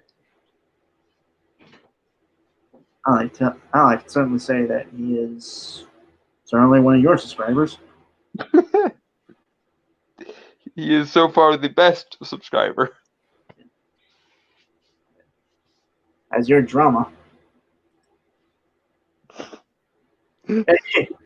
God, that sounded so. I'm sorry if that was like sounds like such an asshole No, thing. you're good. You're good. This is why we're friends. We can give each other such shit and still laugh at the end. I'm more apologizing to Nelson. Uh-huh. Anyway, shall we banana? We shall banana. Banana. Another definition of a hero is someone who is concerned about other people's well-being and will go out of his way or her way to help them, even if there is no chance of a reward. That person who helps others simply because it should or must be done and because it is the right thing to do is indeed, without a doubt, a real superhero. I don't. Okay, it's a nitpick, and I honestly don't care, to be honest. He said one of the definitions, so I suppose it's fine. No, her. Okay. No. Melina Pendleton, like her emphasis on her was the thing. Oh, her. Well, I mean, she is a writer for the Mary Sue. Yeah. No, I agree with that. That makes sense. Bat City stuff. All you need to have fun is Mario Kart Wii driving into the corner and letting the remote shake. I'm not even gonna. I'm not moving on. Not trying to be an asshole, just joking, dude. No, that's me. I was being the asshole. That's my bad. Yeah, no, you're good. You're good, Nelson. Yeah. It's just yeah. It's just our style of humor is all. Yeah. You'll pick up on it as you go back through the backlog more. Yeah. No, I agree with. It's certainly one of the definitions of a superhero. I will agree to that. Yeah, it's not the definition I would typically go for, but To be fair, your brand of superhero is very different. I feel like this. yeah, it fits more with the street level vigilantes and so on, which aren't exactly my bag. But yeah, it is definitely a definition of superhero, and I'm not arguing with Stan the Man Lee. May he rest in peace and Excelsior and so on. Rest in peace and Excelsior. Because Excelsior was his catchphrase. No, I get that. It's just kind of choppy, you know. Choppy way to insert it. Yeah, but it had to be inserted somewhere. Okay. I get her referencing this with like in terms of My Hero Academia. I get that. We'll get more into it because hopefully she does a little more describing of the series and starts getting into the argument. Yep. Granted, okay, so she mentioned All Might, right? Who is for like the first 3 seasons, 2 seasons and a half, is the #1 hero in Japan because they have ranking systems throughout all the countries of the world for heroes. I know it's kind of dumb. And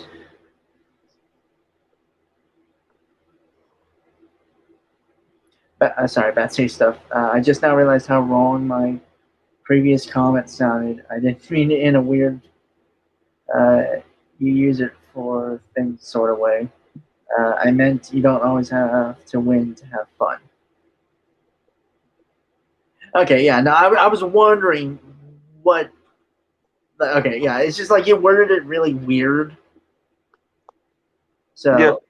But no, it's cool, man. Like I get it now because you kind of explained it and stuff. Context. I've never played. I've never even had a. Well, I had a Wii, but I only played Just Dance on it. When we had a Wii, we mostly used it for Wii bowling. I actually played that with a friend long ago. Nice. I never played Mario Kart though. I never played that. We did have whatever Wii's version of Mario was on the Wii, and it always annoyed me because my little brother, who was like 3 at the time, was better at it than I was because I don't have fucking hand-eye coordination. Yeah. My comment sounded like an innuendo when I didn't mean to. That's fine, Matt. Dawn does that all the time. Although usually I mean to, because pun. Fair enough. And usually it makes Brainstormer groan horribly because pun. No, I usually do that without noticing it, and Dawn always calls me out on it.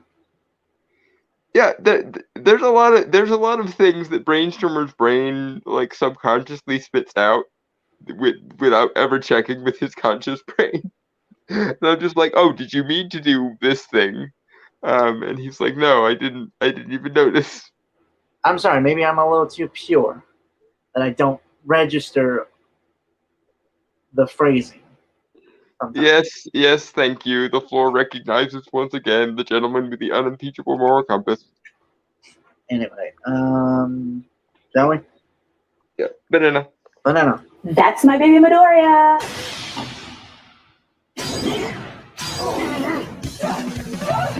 That's All Might. That's Bakugo. But also the core premise of the series that everyone, even the villain Stain, thinks heroes should be. Chloe Koshiro, Yeah, no, I agree. And for people who don't know who Stain is, He's known as Stain the Hero Killer in the series. He was actually a villain, an antagonist early on in the series, where basically, I'm gonna be honest, like at the time of where that character was introduced in the story, the heroes effectively in the world were kind of more or less, and still kind of are currently in the story, Mm-hmm.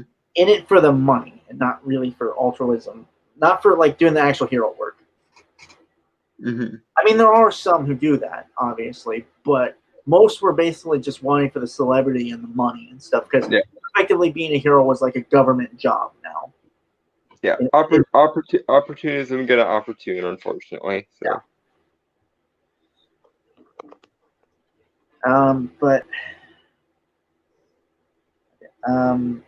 And Stain,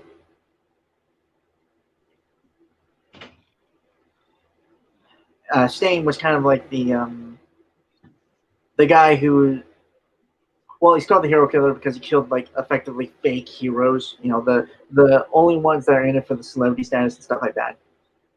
Mm-hmm.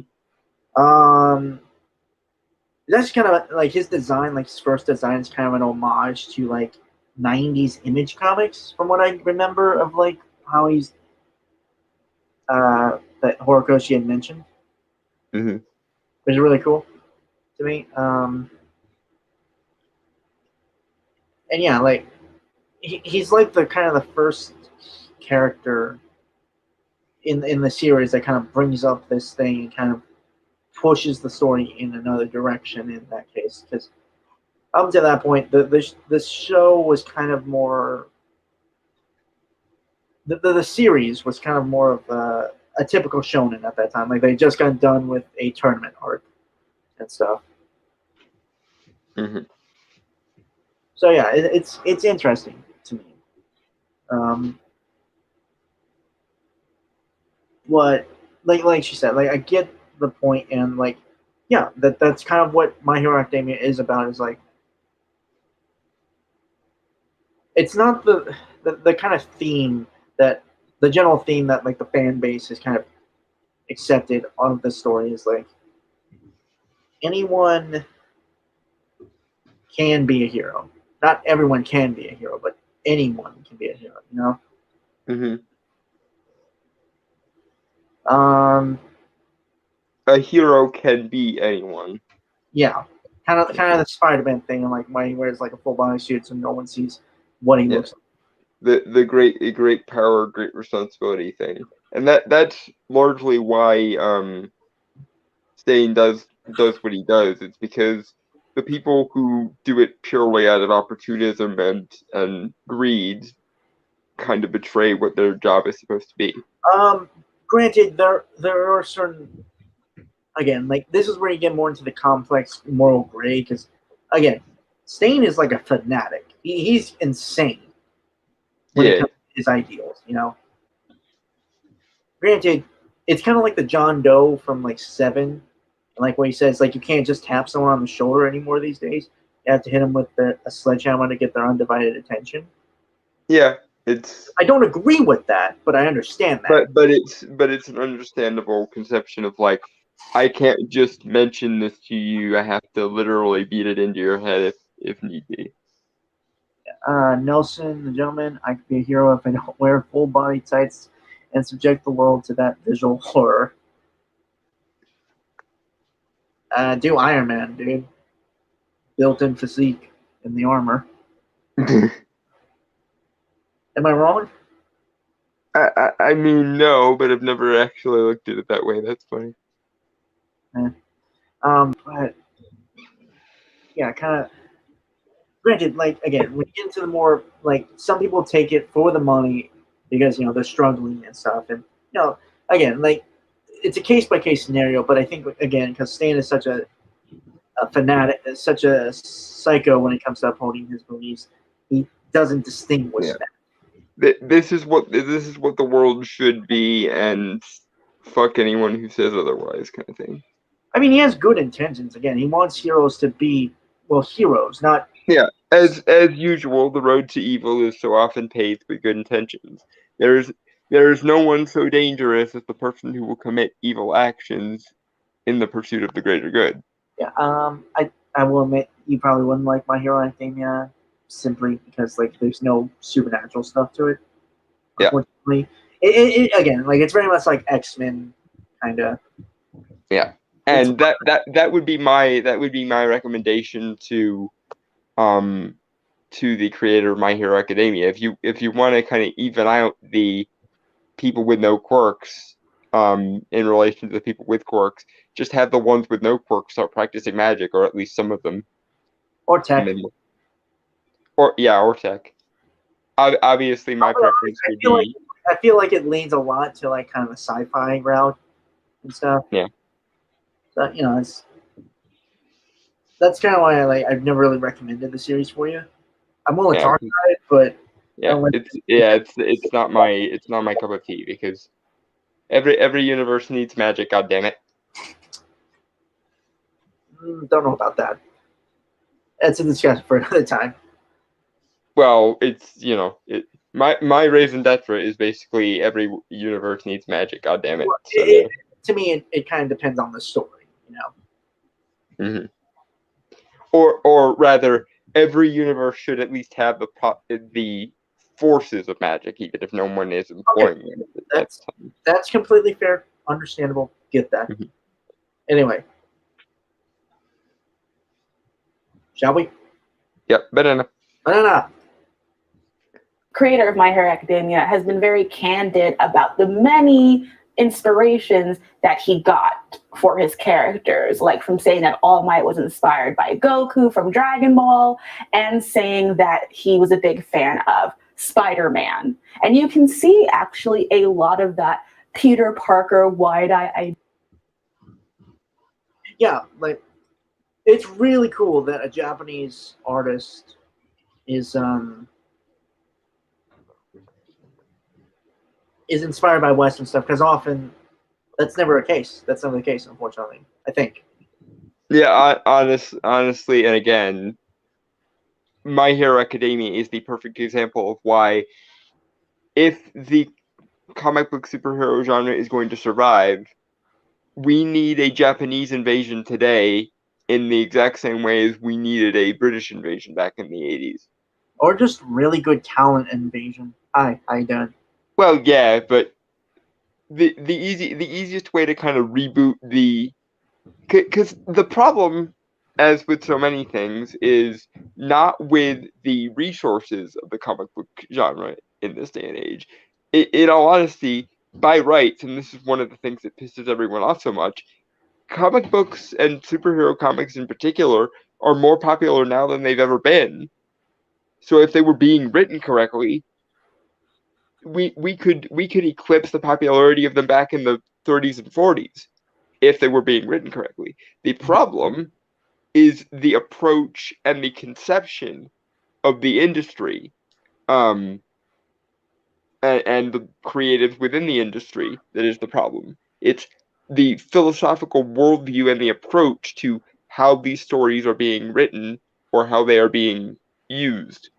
And usually it takes the form of, this art isn't valuable for its own sake, it's only valuable as a means to an end of some abstract political morality, as opposed to these characters and these worlds exist for their own sake, and I'm just happy to be the one to tell their stories, which is the appropriate.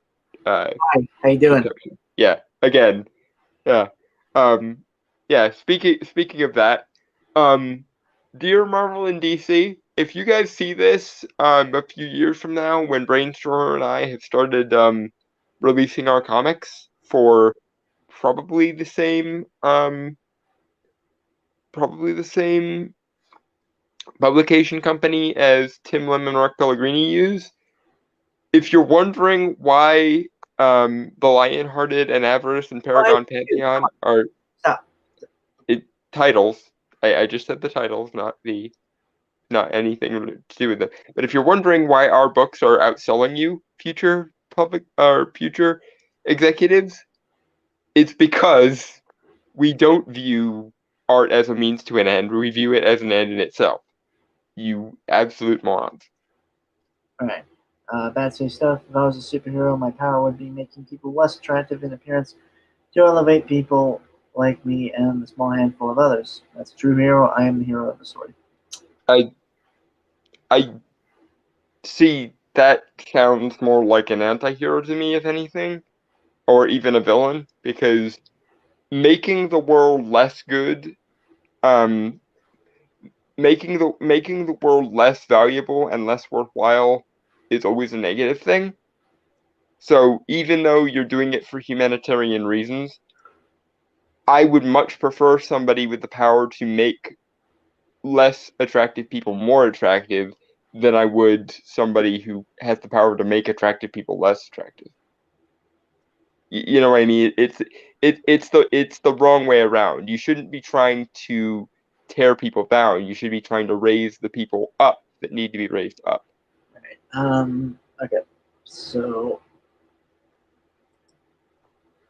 shall we? Yep, banana. No.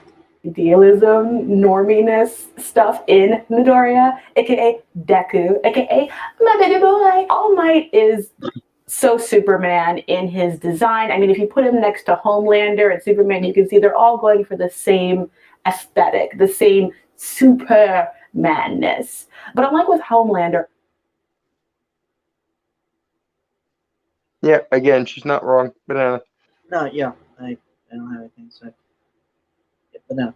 All Might is the real deal. In the battle between All Might and All for One, he wins with the United States' smash. I has Oh, sorry. One sec. And then I didn't.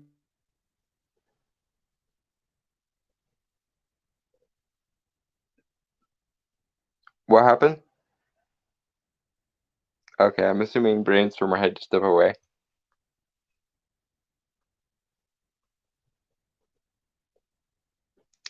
So we wait. And yes, I'm still here. I just apparently an ad started to play, so okay. Add. yeah, I had to skip it. But yes, that city stuff, if you did try to make attractive people less attractive, you would probably be a villain. At least in my conception of the world, because my again, my two greatest preoccupations in this entire world philosophically are rationality and value.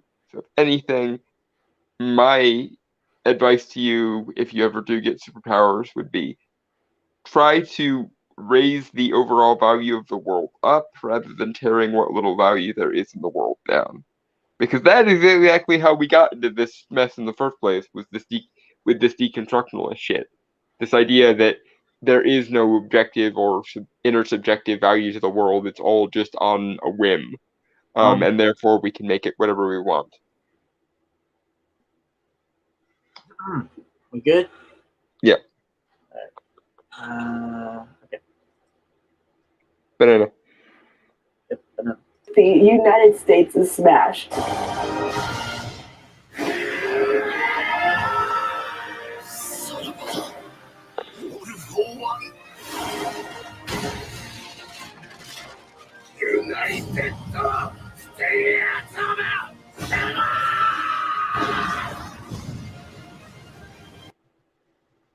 Oh yeah, totally forgot to mention this. All Might, who is pretty much the Superman of this universe. When he uses attacks, they're the names of U.S. states. Damn. Yeah. Well, there's also the thing is like he when he first started his hero career, he actually started in America. Like he went to America and stuff. It's a whole complicated thing because, okay, I'm going to get into some lore here because I want to geek out because this is actually a really cool thing. It kind of inspired a certain story that I talked to Dolan with, and as soon as I talk about it, he'll know. Just don't say anything, you know. Okay. Yeah. Okay, so he has this quirk, this power called One for All, as was mentioned earlier in the video. It is a power that has been transferred to throughout the generations since quirks have appeared. Mm-hmm. It is a power. Yeah. Yeah. I can't believe you didn't get that. Like almost. No, it just took me a second. Basically, you guys not gonna say anything, but Brainstorm and I have brainstorming sessions when we're off screen, and a lot of really interesting ideas that we hope to one day publish in various different formats have come out of those brainstorming sessions. And yeah, so and Oma is like the 8th user of this power. And it's again, I don't want to get too much into it because I would like people to check this series out. It's really cool, especially like now because it's really getting like very dark and very. And by dark, I mean like it's just really, it's getting cool, is what I mean. Like it's getting really cool and shit, and the art is fantastic. Like honestly, he improves immensely from like the first chapter to like now because I think they're in like 300s right now. There's a reason why when My Hero Academia comes out in manga form, it outsells basically the entire Western comic book industry at the moment. I actually heard that they were trying to do. They're trying to do like at Legacy, like Legacy Pictures. Mm-hmm. They're trying to do a live action My Hero Academia movie. I am worried because of the track record for anime adaptations. Right. I'm more just curious on how they'll do that from a Western standpoint for this series because it's. I mean, don't get me wrong. If they do it right, it'll be really interesting. If they do like a Detective Pikachu style thing with it, but the track record for There's actually Western anime adaptations is. Yeah, we could have a Dragon Ball Evolution. Or from the behind the scenes stuff, something we were thinking about covering this week but didn't. The new Cowboy Bebop appears to be another in that same vein. Also the live action Death Note adaptation, which still gives me nightmares. I didn't want to bring it up because we're already really kind of detached from that from all those years ago. Yeah, but Death Note is my favorite anime, so there will never not be a part of my soul that screams out in pain for that fucking thing. So Bat City stuff. I made my own Batman villain named Drugula. His whole family was taken in a drug-related incident. He becomes a rehab doctor to help people get over their drug addiction, and he goes over the edge. He brutally attacks people for doing drugs, and he tells them drugs kill, while he physically attacks them. That is super edgy, and like that's coming from me. I mean, it could be a very interesting idea. I'm not gonna lie. It reminds me a little bit of Batman versus Rock and Roll comics, and yes, those exist. Wherein he once said, "Punk is nothing but death and crime and the rage of a beast." For anyone that doesn't know and doesn't want to subject themselves directly to that nonsense, Linkara did a bunch of reviews of these. I believe they're called Batman Jazz, but don't quote me. But yeah, Linkara from Atop the Fourth Wall did a bunch of reviews of these terrible alternate universe Batman stories where apparently Batman hates rock and roll for some reason. I'm not gonna lie, this sounds like a Judge Dredd PSA. Basically. Yeah. I kind of want to see that now. I'll send you the Batman Jazz reviews. No, I was talking about Drugula. Oh, the drug PSA villain character. Yeah, especially if you put him in like a parody of old school PSA comics, that could really work. What I meant is like this character kind of makes me think of like a Judge Dredd PSA. Yeah. Like Judge Dredd shows up. Don't you drug the kid or I'll shoot you with my Samaritan gun, goddammit. Right. Yeah, I don't have anything to say else, so shall we banana? Yep, banana. Banana. It was so beautiful, I almost sobbed. It has nothing to do with patriotism. All Might isn't even from the United States. He is from Japan. It's confirmed, so don't at me. But it's the ideal. It's the fact that even in a broken down, severely injured state, knowing that he could die, he's going to keep fighting to be that symbol of peace. And I give her massive props for this, for being able to distinguish between like patriotism and the ideal. And I also give her massive props for being able to take her own issues with America and America's foreign policy out of this, because there's a staggering amount of people who for some reason believe that any kind of patriotism or any kind of love of your country is inherently inherently fascist or jingoistic, and she just made the distinction. So good on you, Melina Pendulum, for not making the same mistake that I think a lot of other anti-patriotism activists tend to make. Right. Also, fuck, I had something. Yeah, the reason why I think, again, it's like a horror coaching interview thing. Like when he did like the states thing for All Might and like his like super moves essentially, is because it's a nod to the United States, where like the modern concept of a superhero came from, and like again he's influenced and inspired by superhero comics a lot in that series. So because he's a nerd. So yeah, and again, Marvel, why is he not running all the things, please? he's actually like kind of a real like he's kind of a shy guy. Like in an interview, he wore a mask because he's kind of Okay, I am now entirely on this person's side. I'm trying to think of the word. Fuck, I had a word, but I can't. Introvert. Yeah. But that honestly would probably make him an even better editor for Marvel, because then he's not there to aggrandize himself. He's there out of love for the material. Because that's been a problem ever since like Joe Quesada, the idea that he wants more to be remembered as a good editor and a good steward for Marvel than he does to actually tell good stories, which is why we have one more day. Fuck you, Joe Quesada. Okay.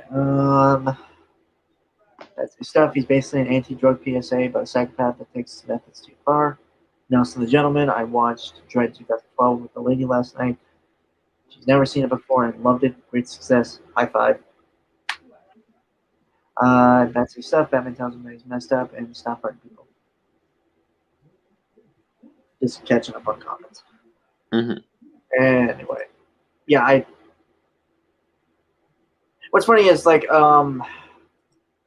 I've told you about this, and I like showed you the first episode of My Hero Academia Bridge, because I really like a bridge series. Because more often than not, they're usually like, I don't want to say better, because that's like discrediting the merit of the original.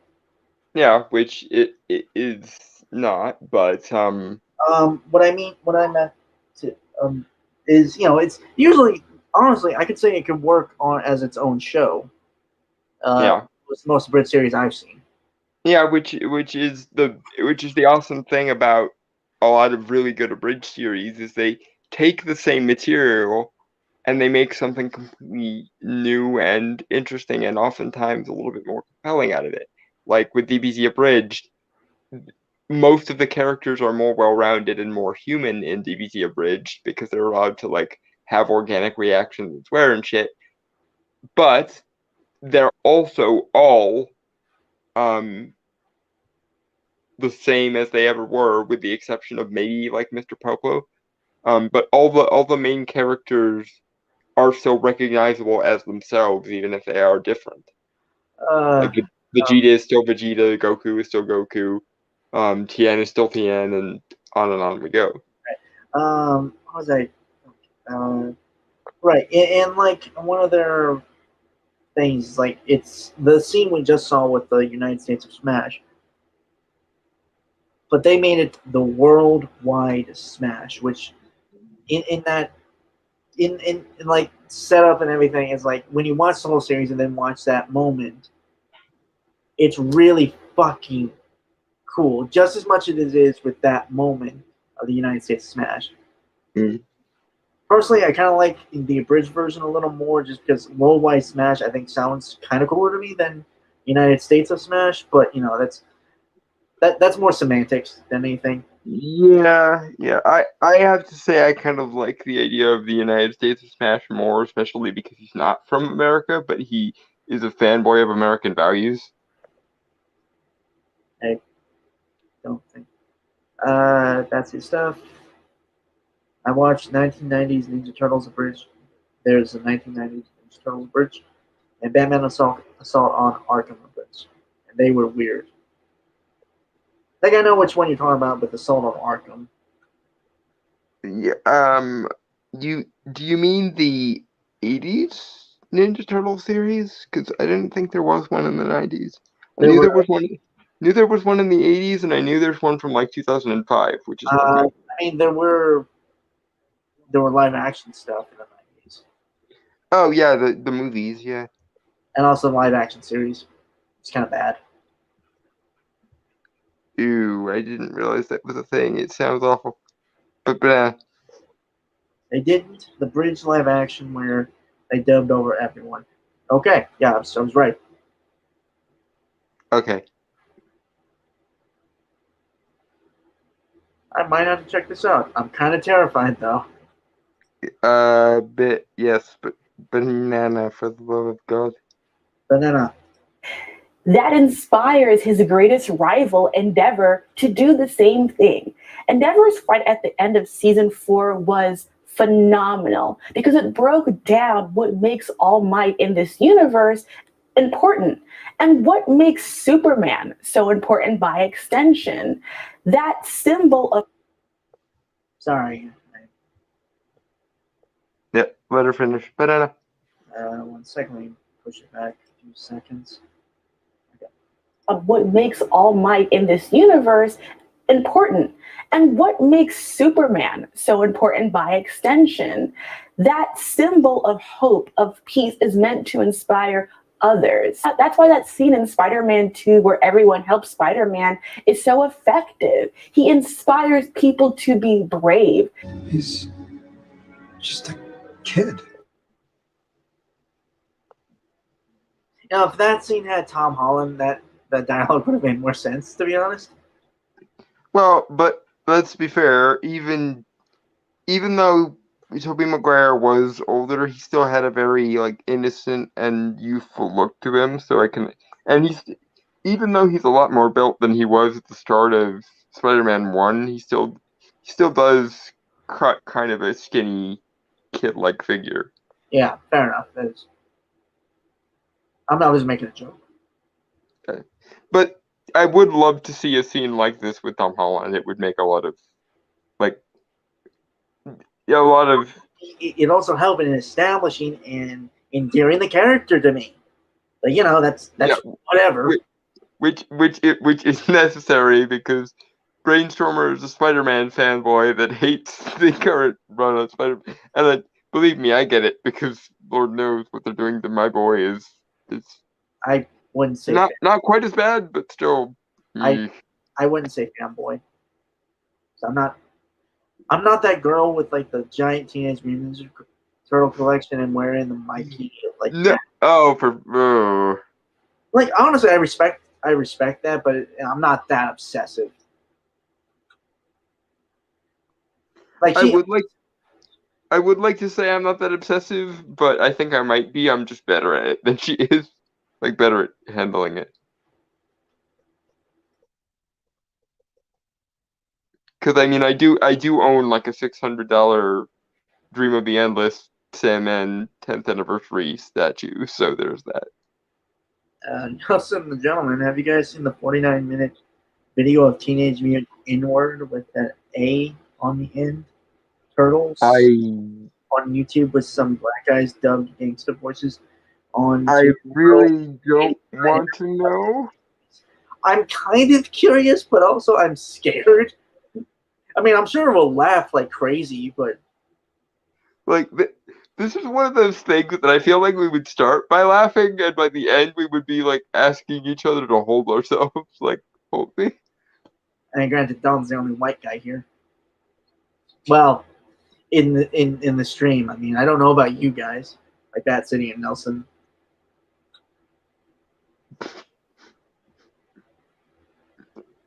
But that's a stuff. Yes, that's the abridged version I'm talking about. Nelson the Gentleman. It's franking hilarious. Okay, look, we're getting a lot of recommendations for stuff. Might check them out later. I don't know. Anyway, I got nothing to really say what she said. I kind of disagree with her at this point. Yep, she's making a lot of sensible points, but she then, as usual, she takes them in weird places usually. Yep. But anyway, maybe she won't this time. Older than my son.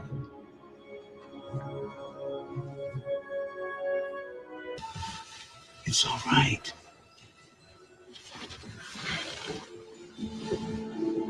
We found something.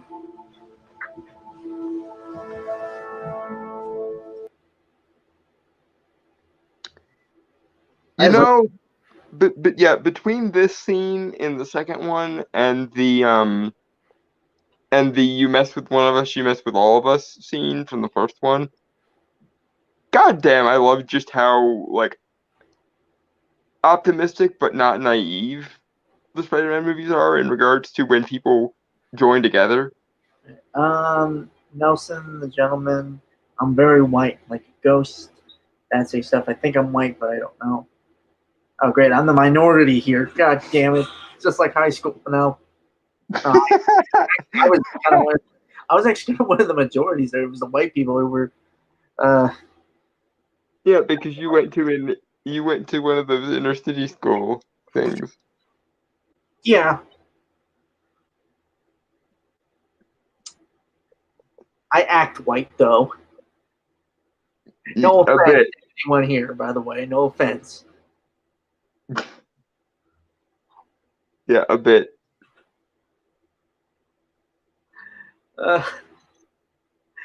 Moving on. Yeah, banana. Banana. Fucking hell. Banana. Yeah, banana.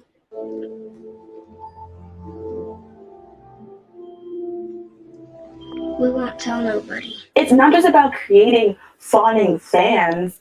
It's that if he were down, if he needed help, people would fight to protect him. He inspires other people to be heroes. Yeah, no. Still got none. Yeah, this is one of the problems with modern day comics. I don't think that the heroes of the heroes as they are written in the modern day do inspire that kind of loyalty among the people they help. And what's more, a lot of times you see characters show up just to tell a hero how useless he is. Like with Captain America, or recently the writers kind of used John Kent as a mouthpiece to rail on Superman. We did a whole thing about it last week, or a whole segment about it in last week's podcast. And to clarify which John Kent we're talking about the son of Superman. Yeah, we're talking about who used to be Superboy and who honestly probably still should be Superboy, and they probably shouldn't have aged him up because he's still acting like a brat. But being that as it may, it seems like a lot of because there is this fuck the establishment, fuck the police, fuck the authority impulse in a lot of modern comics. The approach of most characters in universe, at least being written by the writers of today, is to tell these characters everything they're doing is wrong, and it's like the Weird Al Yankovic song. Everything you know is wrong. And it really returns us to this conversation about bitterness and nihilism instead of any kind of viewing the characters on their own terms. Because yes, there have been times where these characters have screwed up. There have been times when their mistakes have literally broken the universe, vis-a-vis Wanda all the fucking time and the Spectre all the fucking time. But they do the best they can with what they're given, and they try their best, in the case of people like Superman, not to overextend their bounds. And the trouble with the modern day discourse on comics is you've got half of the zeitgeist going, these characters go too far and therefore they're a fascist allegory. And then you've got the other half going, if they don't do more, if they don't maximize their impact on the world, then that means they're ineffective and lazy ass centrists. And we're left with the thing I was saying last week of make up your goddamn mind. Do you want the strongman authoritarian who takes charge of every little detail, or do you want the soft core working with the gentle touch character who has limitations, even though he could conceivably do more because he knows he should respect people's boundaries and free will and shit? You have to, on some level, at least some of the time, you have to pick. It's why characters with immeasurable amounts of power who do like reality warping shit, my characters, they need to be as far removed from humanity at large as they can. Because when you can literally warp the fabric of reality, you have a responsibility to make sure that you don't overbear people's free will or restructure mundane reality. Because the mystical heroes that are doing their job are the ones that go unnoticed. Because the job of someone like Doctor Strange is not to decide what's morally right and wrong. It's to make sure the universe itself is allowed to keep going so that people within it can make those decisions for themselves. Okay, so a few things. Batsy stuff. I didn't realize the little bald guy in Spider-Man 1 was the teacher until he tells Peter and Flash to be quiet at the museum or else they get detention. He looks younger than them, though. That's actually... I don't know about Dawn, but I actually had teachers that were pretty close to... Like in high school, specifically. Teachers that are actually pretty... Like 10 years apart from us. Like around, like either in their mid-20s or so. It's really weird. I'm not gonna lie. Like some teachers, like literally got out of college and started class. Like one, I think, in my freshman year when I started. Kind of a terrible teacher. Mm. Never saw him again after freshman year. So might have gotten fired. That was one of the weird catch-22s of where I went to school, or where I went to like elementary school and high school and stuff. Even though it was a really small school and everyone was very much, very stereotypical and very much in their respective cliques, most of the teachers were awesome. And in fact, my biggest problem socializing in school was always I had a closer relationship with the teachers and the adults than I did with people my own age. Oh yeah, no, I said something similar though. Granted, we were never like super close, like friends, so to speak. Just more of a professional friendship, I guess. Right. Because I was there to just get my work done and stuff. Mm-hmm. Yeah, that teacher I was talking about, like, I'll be honest, the dude had no spine, and the class he was in charge of was kind of always crazy. I had one learning support teacher, quote unquote, that was an absolute asshole in like 8th grade. And maybe I noticed it more because 8th grade was the worst year for me because I was going through fucking puberty and shit. But he gave zero fucks after dealing with people all day, and he made no effort to even make it look like he gave any fucks. And he was a massive asshole. You get those. I don't hold it against him because, like I said, I think it had a lot to do with you're dealing with crazy ass hormonal teenagers all day. But it's still, he was probably the worst teacher I ever had. Anyway, shall we? Yeah. Whoa, That's what the best heroes do. The fact that All Might inspires both Deku and Bakugo is important because it shows that besides his attitude, then the fact that Bakugo may be a bully, he's not bad, he's not evil. Bakugo just doesn't always get it right because he is. Sorry. 20 seconds. Like, Yeah, DMCA again. Banana.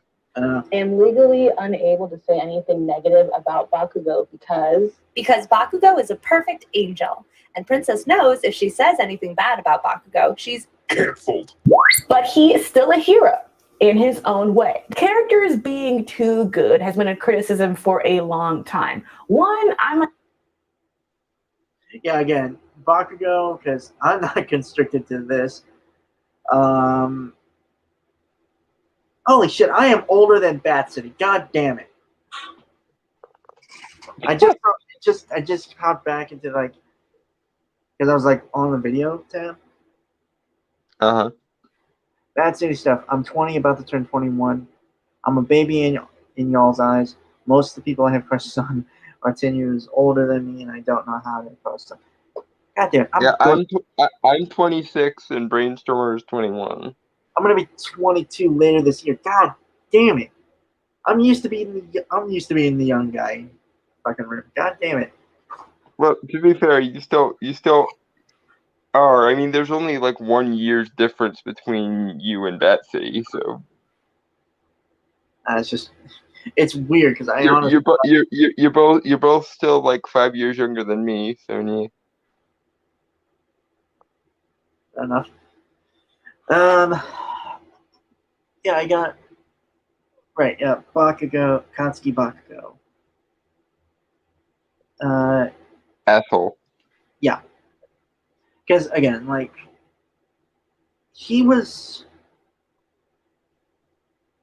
for most of his life, again, like, in superiority and inferiority complexes together.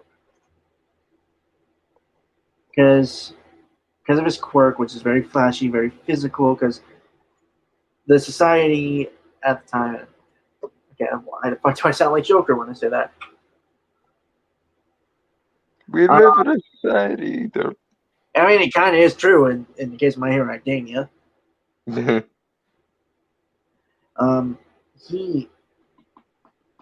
Bakugo is an asshole because he was told his whole life, because of his quirk, that he was going to be a great, amazing hero, and was fed that ego and never really told, really given a reality check until he was in his fucking teens. He was being a fucking menace and an asshole. Yeah. And the only way he actually got is through being shown up by the person he bullied constantly for years. His quote-unquote best friend, Izuku Midoriya, the main character, and a lot of other shit. Just, he is... Honestly, if that shit didn't happen, he'd honestly... Like, you could honestly make the argument that he'd probably go villain. Uh-huh. Because I'm better than you reasons. Well, there's also the negative impact that kind of you soon realize with the character is, like, the weight of expectations on his head. Yeah. Like, the problem with being categorically better than everyone and everything is everyone expects you to be categorically better than everyone and everything. Right. Also, because of, like, again, his fucking ego, and again, which is why I really appreciate his character arc Mhm. in the most recent chapters. He literally would refer to other people back then when he was still kind of just that fucking temperamental asshole. The asshole. Yeah. He would literally refer to anyone he didn't like or care about as extras.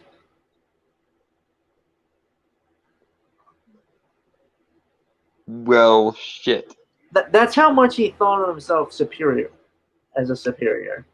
Like, okay, I can, if I pretzelize my brain and squint, I can kind of see what he's getting at. But at the same time, like, speaking as somebody who definitely was the extra of several people's stories in school, that shit would have gotten on my nerves, but quickly. Oh yeah, no, that's the thing. He didn't care. I'm sure he fucking didn't. Yeah. Um, again, this is literally giving me high school flashbacks now. right. I mean, it is set in high school, so. Well, yeah, but the funny thing is that the first guy I ever had a crush on very much was the golden boy of was very much the golden boy of our high school, and one of the earliest and most annoying in retrospect conflicts I ever had was with him because he was everybody's golden boy, and I always felt like I was a distant second to him and could never beat him at anything. So I know how this feeling works. Unfortunately, said person went on to become one of the greatest people ever, and I had a massive crush on him all throughout high school, but he barely even acknowledged that I existed because I was an asshole to him when we were younger. So that's my cross to bear, I suppose. Don't be mean to the golden children, kids. Sometimes it's better just to go along with everyone else and metaphorically suck them off because you might hate yourself for it later. I never interacted with any of the golden kids in my high school. I just kind of kept to my own thing. Mainly because I didn't even know there were. Yeah, you seem like, yeah, again, it's the difference of how my high school worked versus how I think a lot of people's high school worked. Like our high school is in such a rural area, and for most of it, it was so small and so insular that everybody knew everybody, and everybody was in everybody's business all the fucking time, and therefore it had a very much cliche like 80s movie pecking order. Like the cliques were very much real, and there's a reason why I basically sat alone at lunch every day until my junior year of high school, pretty much. Oh no, we had clicks. We just wasn't really. The boundaries were a lot softer than in my high school. I suppose so. Okay. I do not envy you and living in a small town. I mean, it has its positive, and it had its positive attributes too. But high school.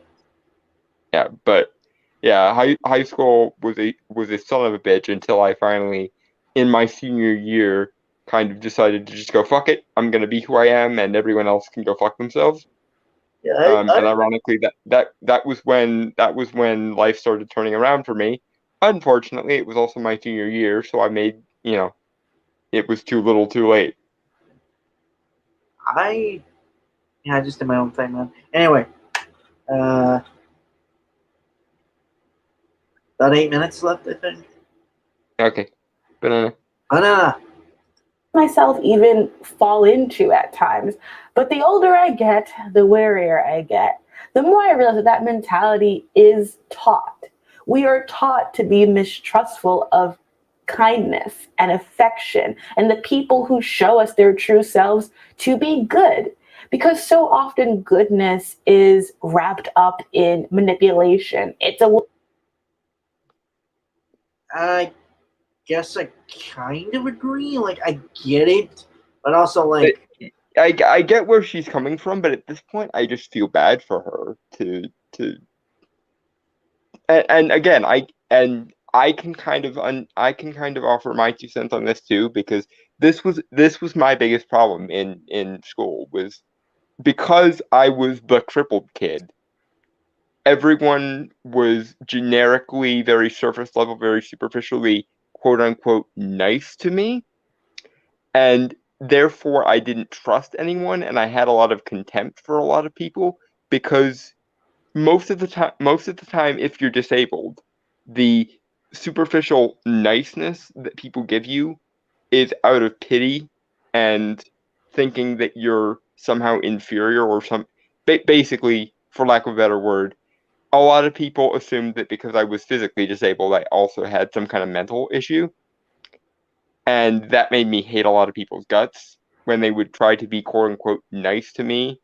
But it was very much not because they cared about me as a person or about my interests or hobbies or anything, but because they had to be nice to me because I was the crippled kid.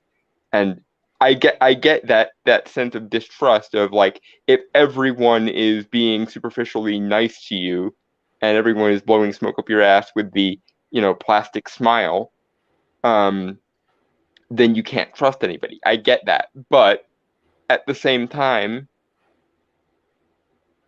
if you're constantly expecting any kind of niceness to be false, you're going to become bitter and nihilistic. And if you're bitter and nihilistic, you cannot properly gauge when good things do happen. And I don't want to ad hominem, but it very much does seem like this falls into the category of, you expect the world to be bad because the world was bad to you. But the way the world is bad to you isn't a reflection on how the world functions. I.e., just because your life has been missing good things doesn't mean there are no good things. Because the world exists independent of how we view it, regardless of regardless of your particular life or your particular experience, there is a fact of the matter. And the fact of the matter is, while the world contains a lot of awful shit and a lot of disappointing shit, there's also objectively good things. And if you refuse to acknowledge those objectively good things, then your internal math, your internal model of the world, is going to be lopsided and not function appropriately. You good? Yeah. Yeah. I don't really have anything to say because I feel like Dalton said all of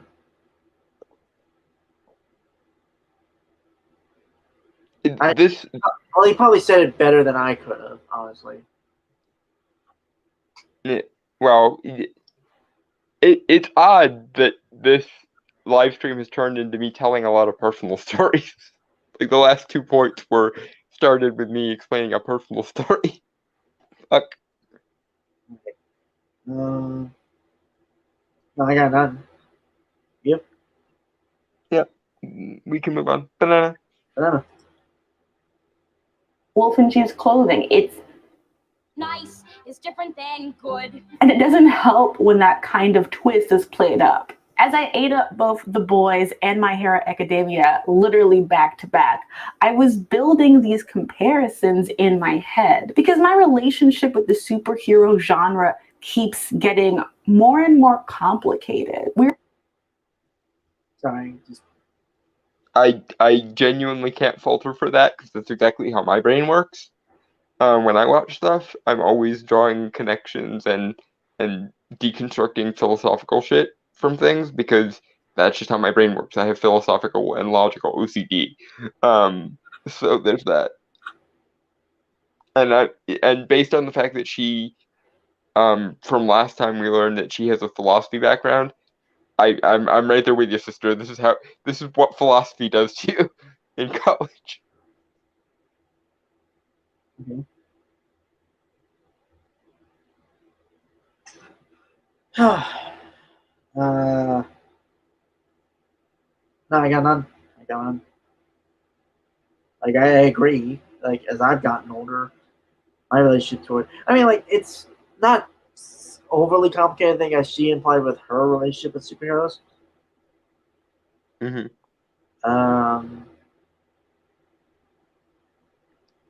I think it's also more just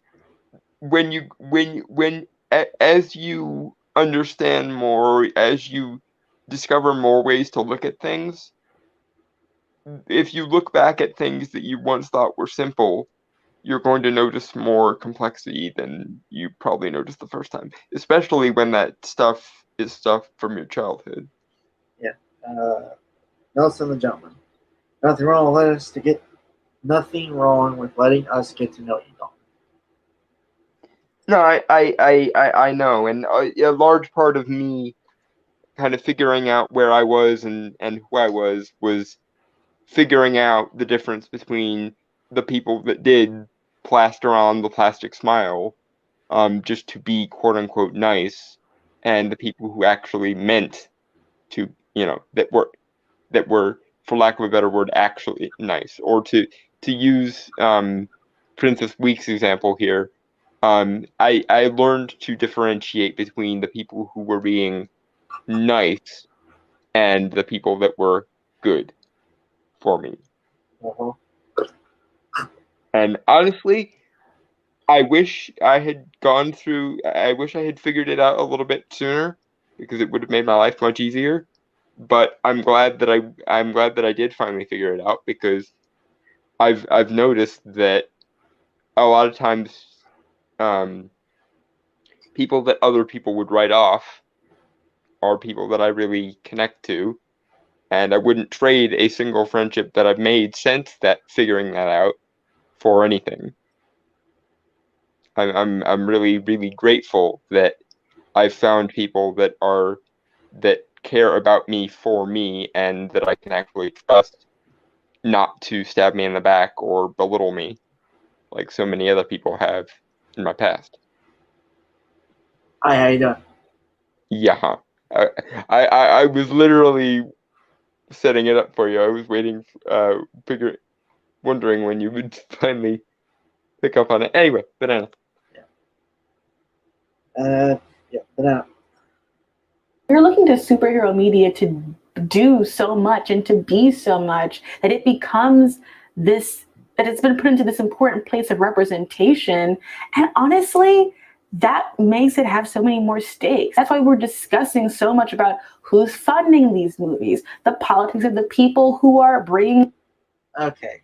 Now. Okay, and here is exactly where she jumps head first off the freaking deep end. Be right back. No, the things that make these stories worthwhile are to be found in universe, not out of universe. It's not the themes and the abstractions and the meta woo that make stories worthwhile. It's the internal logic and value in the stories. I don't care about characters because of their abstract implications. I care about them because they're worthwhile. And I don't care about worlds because of their abstract implications. I care about them because they are inherently worthwhile and usually some kind of logical. This is the fundamental problem with how we approach art in the modern era. My kingdom for the old ancient Greek method. For those that don't know, the ancient Greeks essentially viewed artists not as creators in their own right, but as essentially, the closest modern analogy would be mediums. The idea was that you were connected to a higher plane of being if you were creative, and you were essentially a radio receiver that was receiving signals from elsewhere in the universe. It wasn't that your brain created something, it was that your brain was calibrated in such a way that it picked up on the appropriate signal. Of course, the Greeks attributed this to the muses, or the gods of inspiration, like the Oniri or the muses or so on. But honestly, I feel like we should get back to that conception, whether it's independent, spontaneous invention, that concept, or whether it's intuitive inspiration. Our ideas are not, especially the creative ones, are not within our control. We are not meant to control our ideas. We are meant to serve our ideas. And that was the other thing about artists, especially in the ancient world. Artists in the ancient world were not viewed the way modern artists are viewed. You didn't get a cult of personality because of how good your art was. The role of an artist in the ancient world was to serve as that medium, to essentially, the closest analogy I can make to the way the ancient world viewed artists is kind of as prophets. You were meant to be a conduit for something higher and more important than yourself. And then, of course, in the Renaissance, this kind of took another layer, with people like Michelangelo, who famously said, "The sculpture is already in the marble. I just have to let it out by chipping away the unnecessary bits." And yes, I'm aware that he may not have actually said that, but it was a sentiment that was attributed to him, at least. We really need to get back to this idea of art exists for its own sake, not for the sake of the artist, not even necessarily for the sake of the audience, but because valued definitively and either intersubjectively because of evolutionary psychology or objectively because of mathematics and the nature of value in the world, exists. And the role of an artist is to channel the ideas down to earth. It is not to control shit. End of. Yeah. The meaning in a piece of art is to be found internally, not because of all the external implications in the woo. The external implications in the woo can be indicative of some deeper value, just like shadows can be indicative of an object, existing in a space. If you see a shadow on a wall, that shadow probably is going to lead you to a solid object sooner or later. But just like shadows aren't directly indicative of substance in the physical realm, external implications are not indicative of value in the evaluative realm, if you like. This is why I call myself the authenticator, because we have completely and utterly forgotten to apply rationality to the concept of value and how we determine what value is or how it exists. Anyway, end of rant. This is just my hot button issue, and she hit me right in the button. She pushed my button, and then I went on a rant. I am such a fucking wind-up doll sometimes. Fair. I don't really have anything to say. I mean, like,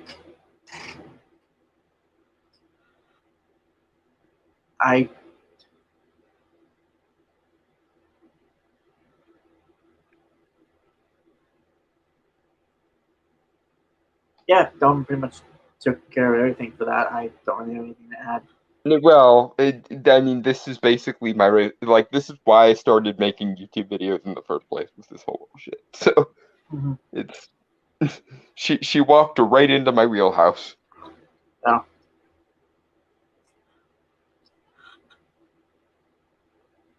Anyway, banana. Banana. These heroes, iconic heroes to life, and how they try to teach us about empowerment. When I look at the most popular characters that people love in the superhero genre, or the love for the dark, the gritty, the deconstruction, I'm not against it. I enjoy deconstruction, and I definitely think that there is great storytelling in the dark, in the gritty, in the Alan Moore. But as I've said before, I mean, I agree. I'll give you that. I'll give you that. She's trying to find a happy middle ground, so I'll give you that. Yeah, like I'm kind of the same way. Like I mean, granted, I prefer reconstructions more so than deconstructions. Yeah, I don't mind the products of deconstruction because sometimes things are overlooked, or sometimes norms are enforced too much, and sometimes you do need to look at something in a different way to find more value in it than other people can see. But the philosophy of deconstructionism, or the philosophical tool of deconstruction, is mostly wrong-headed, misused, and misapplied, especially in this day and age. The only time when deconstruction is really useful is when people tip the scale too far the other way. And I do worry sometimes about the other side of the argument getting too powerful, because um, the two examples I usually come up with for why, examples of why this worries me, um, is Professor Geek and the Fourth Age. Um, Professor Geek, I first realized this when I saw his Joker review. He view he also views art as a means to an end. It's just a different end and a different framework for him. He views art as needing to be slavishly devoted to the Jungian archetypes, and any story that doesn't directly correlate to some kind of Jungian storytelling to him has no value. Which is why he had such a hate boner for Joker, because it it doesn't play the archetypes well. Therefore it can't be good, despite all the objectively good things about it and the quality of storytelling and the actual various ways you could look at it that were objectively worthwhile and shit. But yeah, I and this is why when I make my arguments about this, I always specify the problem I have is when art is viewed as a means to an end, no matter what your end is. Even if it's an end I can agree with, because I can see the utility of the Jungian archetypes. But becoming slavishly devoted to them to the point that you can't see any other storytelling as good, or viewing them as the external authority by which we judge art, in the same way that modern deconstructionists view, political and moral philosophy as the means by which we judge art, will only lead you to the exact same problem, just on a mirror switch version. And I'll say to the Professor Geeks and the Fourth Ages of the world exactly what I said to the deconstructionists of the world. Art is not and should not be a means to an end.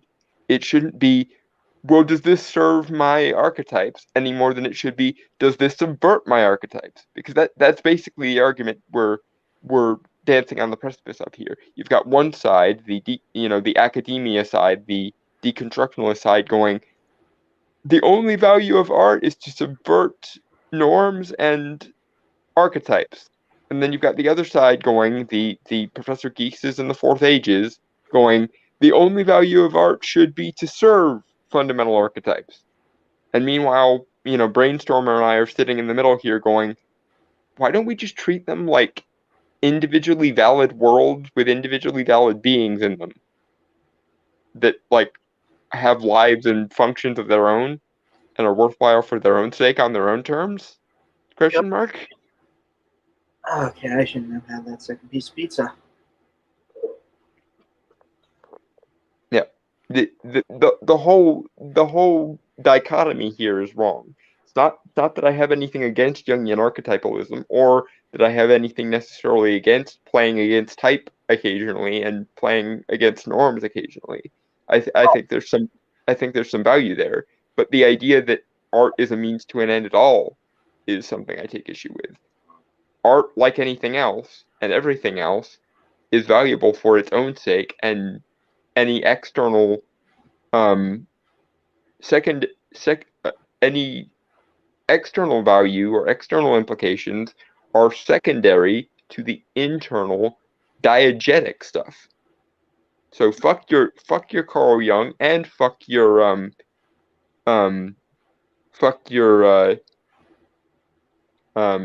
Marcel Duchamp. I'm sticking with the ancient Greeks and Michelangelo on this one. The value is already there in the thing. You just have to find it and refine it. You okay with, again, the thing I find hard to believe in that whole rambling is you being okay with going against type. Because you and I have had long discussions about that. And you are always for playing to type. No, what I mean is I'm okay with it in principle when it's necessary. But like I always say, the value should be in the thing in itself, which means you should understand what something's nature is, and the best way to actualize something, in my opinion, is usually figure out what your nature is and then become the best possible version of that thing. You shouldn't be altering yourself for the sake of some external force. You should be figuring out what is this thing, and now that I understand this thing, how can I make this the best possible version of this thing? It's a platonic ideal, basically.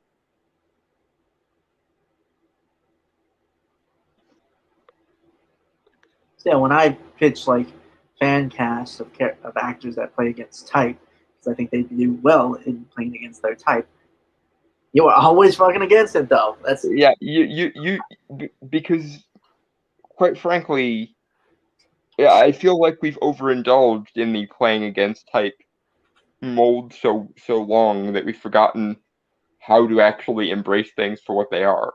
And I also think it's generally healthier to and more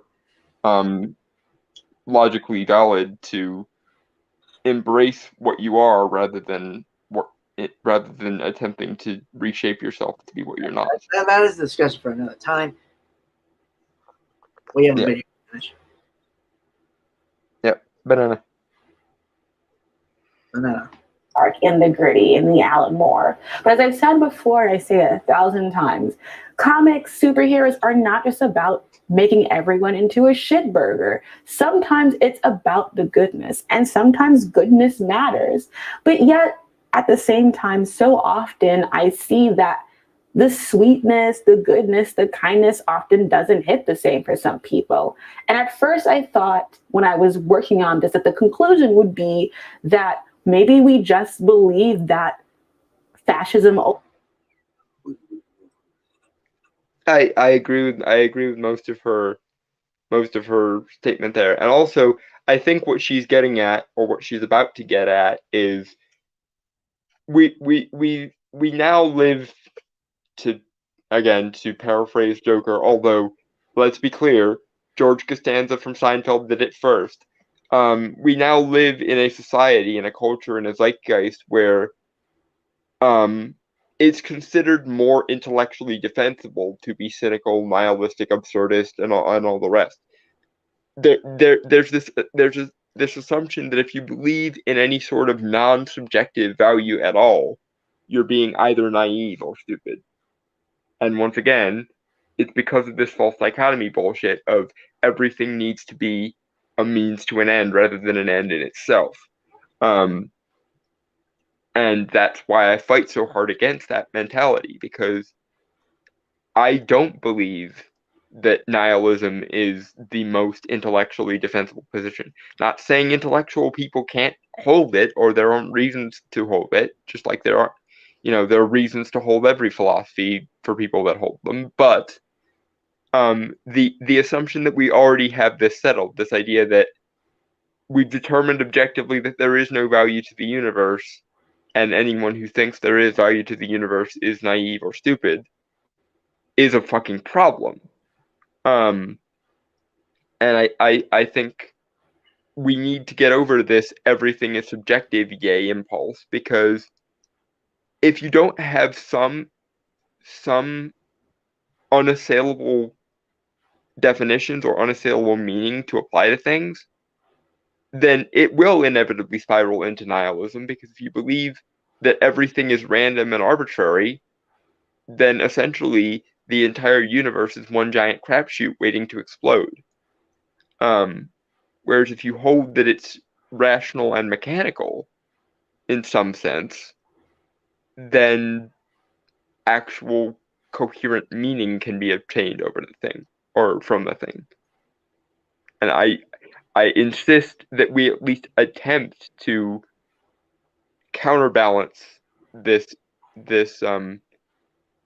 orthodoxy that we've developed of everything is cynical, everything is subjective, yay. Because no, not everything is subjective, not everything needs to be cynical, not everything needs to be nihilistic, and there is non-optional, non-human, non-whimsical meaning in the universe. And our choice, what we need to do is figure it out. We don't need to say there is nothing to figure out. We need to at least have the discussion or have the option for the discussion, rather than mocking anyone who tries to have the discussion. Moving on. Banana. Sorry. I went way over, by the way. Yeah, that might be a problem. If this gets taken down, that's why. Yeah. Well, I didn't know where to stop because like she was making a point and I didn't want to cut off. Yeah, you just just pause it and then go back however many seconds to let her finish the point in future, so that way it doesn't get DMCA. Well, also, I'm not gonna lie, I had something off screen and made me not pay attention to the time. Okay, that's fine. Okay, but banana. Yeah, banana. Ultimately is the true face of our heroes. And then this song came on my phone. Oh, hold on. Sorry.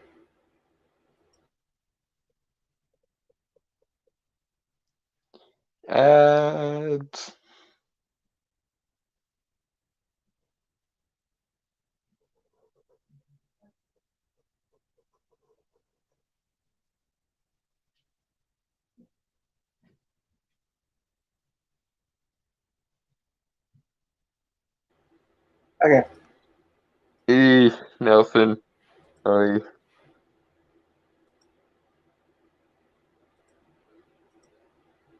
Said something that made me want to put my head through a wall. Yeah, I just saw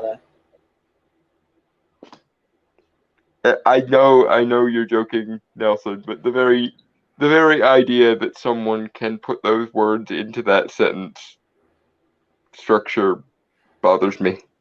All right. God.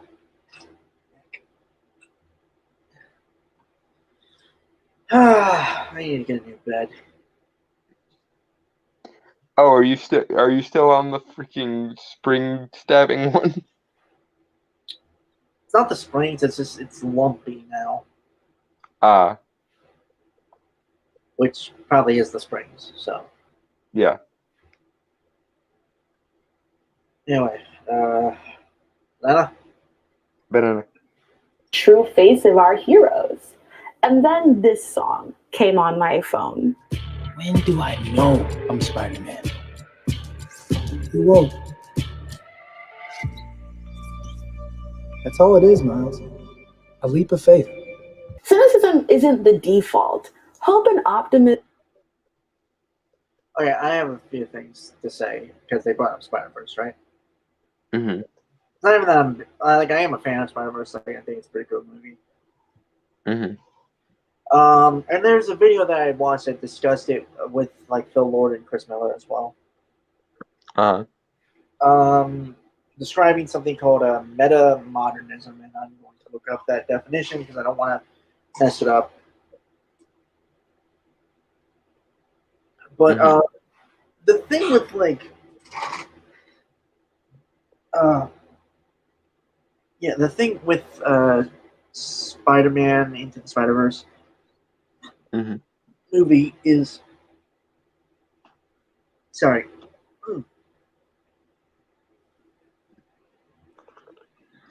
It is both a deconstruction and reconstruction of the Spider-Man mythos. Mm-hmm. Well, like it makes a lot of fun. It pokes a lot of fun at Spider-Man and stuff. Yeah. But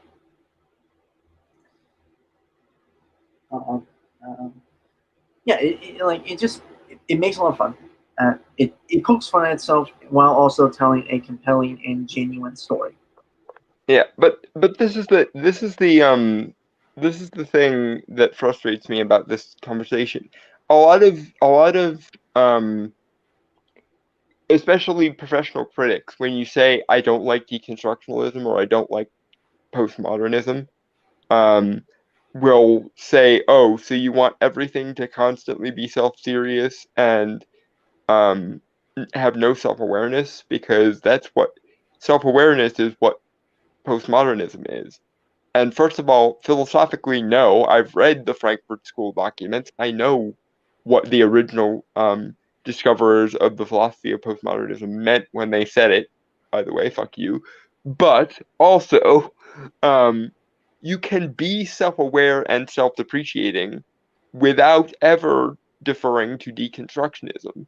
And that's one of the fundamental things we've lost in our modern day approaches, because we don't hold that anything holds intersubjective or objective value anymore.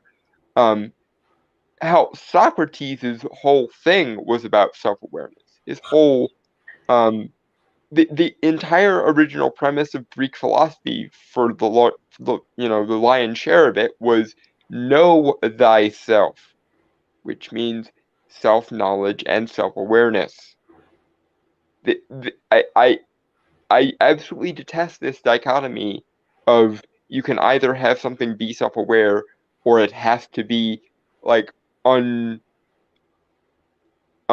unnaturally self-serious, because deconstructionalism and postmodernism don't have a monopoly on self-awareness, and what's more, they're not even really that good at it, because they don't believe in things like an objective self that exists that you can come to know. They don't believe in the principle of know thyself, because they don't believe a self exists. They believe it's all external social construction. So yeah, you can have self-awareness and humor in a story just like you can in real life. Some of the most um, self-aware people you'll ever meet will be the ones that joke about themselves the most, because they know themselves, which includes knowing their quirks and their failings. And that's not deconstructive unless you put it in a deconstructive framework. You could just as easily go all the way back to Socrates and Aristotle and take it as knowing the nature of the thing you're examining, whether that's a piece of art or whether it's yourself or whether it's another person. Knowing a thing in itself and the nature of a thing in itself is important, not just to deconstructionalism, but also to classical philosophy in general, which is diametrically opposed to deconstructive postmodernism. Sorry, philosophy spoke over. Banana.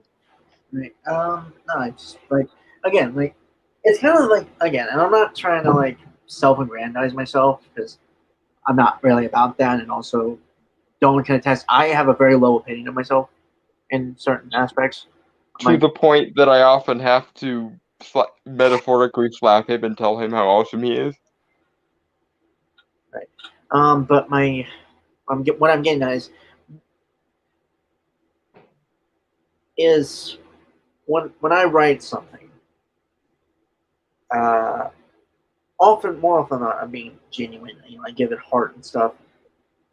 But I also recognize the silliness of it as well, and I do make, especially when I write stories, like legit write them and not just conceptualize them.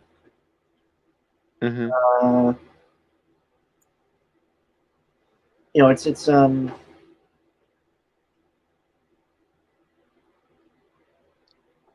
I'm being again like, and again, no one can attest to this. I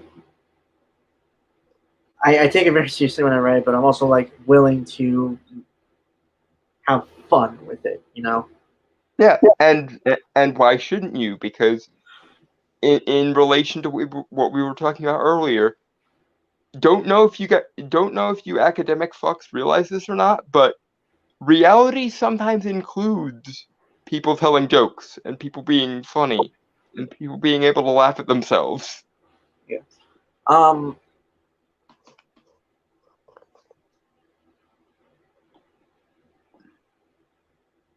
No, I got nothing.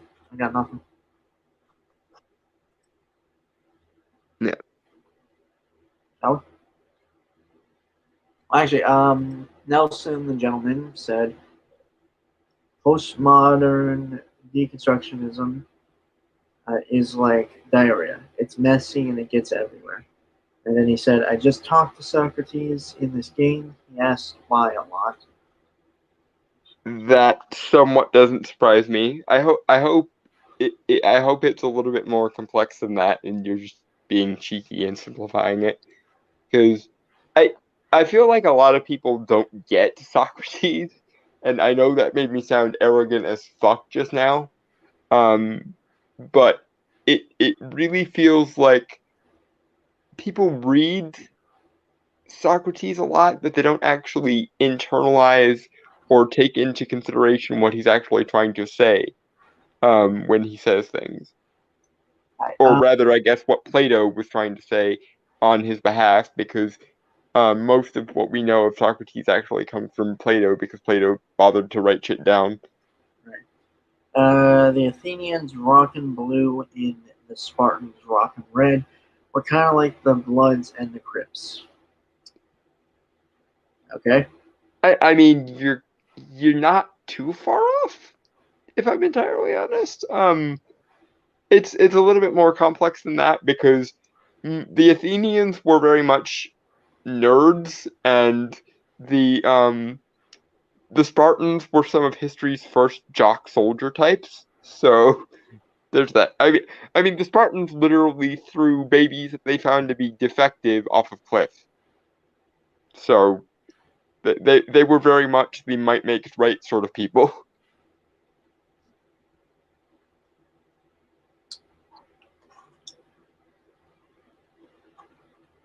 Yep. All right.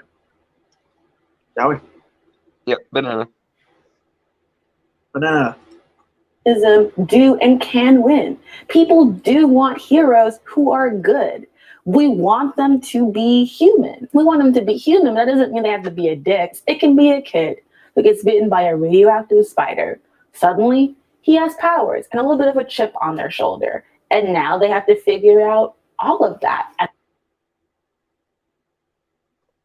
got nothing. Amen to this whole thing. Yes, please. Mm-hmm. Banana? Yep, banana. And it's hard, and they make mistakes, but they choose in the end to be a hero because someone has to be, and they can. It's scary, but it's a leap of faith. And that leap of faith is the kind of faith that we don't have in goodness anymore. And I don't disagree with her. I think the conclusions we extrapolate from these things are just different. But yeah, I definitely see where she's coming from with this.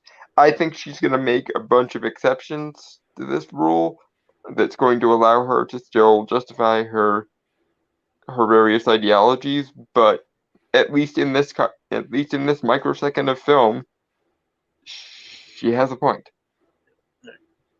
Shall we? Yep, banana. Banana. I get why. It is hard to believe in goodness. And I think that most of the things in my life would have taught me not to even trust it. But I think that when it comes to writing for superheroes, I disagree with this idea that superheroes and humans are inherently MAGA, inherently racist, inherently fascist. I mean,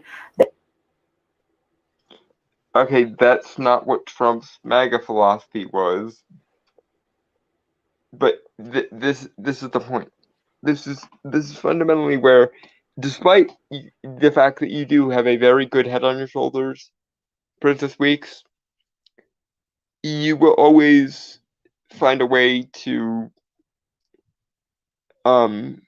sabotage your own conclusions, because the point you previously made perfect sense. But because you view the world in a certain way because of your worldview, despite the fact that intellectually and intuitively you know that we shouldn't conflate human nature and corruption, you're still tempted to because of the ideologies that you hold to. And there's your problem. I do have a bit of a misanthropic chip on my shoulder. I hold most human beings in contempt, and I've always had a bad habit of holding most human beings, including myself, especially myself, in contempt. And some of the stories and backstories I've told throughout this live stream probably explain a great degree as to why. But just because humans are shit sometimes doesn't mean that the default of human nature is to be shit. And it also doesn't mean that the world is shit. Even if every single human being was shit, the world itself still wouldn't be. And what's more, most of the time, human beings are neither good nor bad. They are just human. By which I mean they are subject to the instincts they have as a result of evolutionary psychology and being a social species. Because that's my putting this in moral terms is even in of itself kind of fucked up, because we need to establish some logical terms first. I one of the things I often say in my own head is human beings aren't inherently good, they aren't inherently bad, and they aren't inherently somewhere in the middle. But what human beings are inherently, without fail, and in every single circumstance, good, right, right, wrong, good, evil, or indifferent, is human. Villains do things they do for human reasons. Heroes do things they do for human reasons. Idiots do things they do for human reasons, or at least their best conception of what those reasons should be. And every other fucker in between, whether they're, neurotypical, neuroatypical, narcissist, sociopath, yada, yada, yada. Every human is a human. They are subject to evolutionary psychology and the fact of being a social species. And what evolution and being a social species has turned us into is what we are fundamentally at our core. That can manifest itself as good, it can manifest itself as evil, it can manifest itself as morally neutral, or completely indifferent, or nihilistic, or whatever. But no matter how we get to the positions we get to, you can bet your ass we will all get there using the same fundamental premises and the same fundamental instincts and the same fundamental psychology as we have had since the fucking Stone Age. Because human beings fundamentally haven't changed much since we were primates for the very first time. And you want to know how I know? Because they've done experiments with monkeys where they've taught them human concepts like money. And one of the first things that monkeys did when they were taught the concept of money was develop a version of the world's oldest profession, which says to me that regardless of whether we're good, bad, or somewhere in the middle as human beings, the fact of being human beings is non-optional, fundamentally. And if you started from that premise of everyone who I agree with and everyone who I disagree with is equally subject to human instincts and human psychology, you'd have a much better and a lot less morally and ethically charged worldview to parse this with. And with the head you have on your shoulders, Princess Weeks, if you ever do find your way out of this social justice nonsense and this deconstructionalist nonsense, yeah, I would very much enjoy having a philosophical conversation with you because you seem like a very intelligent person trapped in a very counterproductive and counterintuitive philosophy that is counter to the way the world and logic actually function. And it makes me sad because in another life you could have genuinely been a very inspiring person, but as long as you're trapped within this ideology, everything you do will either be good in spite of that ideology or it will be ruined by that ideology. And that just makes me sad. No? Yep. Banana. Banana. There are just some that be like that, and it's becoming clear that it's a bigger majority than anyone is more comfortable to say. But I'm not going to erase the fact that so much of the world is also made up of people who do the work. And I know in my heart that Superman isn't Homelander. He's never going to be Homelander. I disagree with it being a larger proportion than anyone is comfortable with because, again, even the MAGA people do what they do for human reasons. Not saying good or evil, but they're human reasons. But as far as everything else she said, yeah, I agree. Yep. You know, Yeah, I got nothing to say about I agree. Minus obviously what you said before. yeah, the first chunk there, Yeah. Banana. which again is a result of her believing in a counterproductive ideology. But someday, if she ever gets her way out of, or if she ever thinks her way out of that, goddamn, she's going to be a force to be reckoned with intellectually. Kelly. She still managed to be reasonable even with all this shit in her head. Kelly. That's gotta count for something. Moving on. Banana. Banana. I know that because that's not what he was written to be. That is not in the hearts of the people who made him.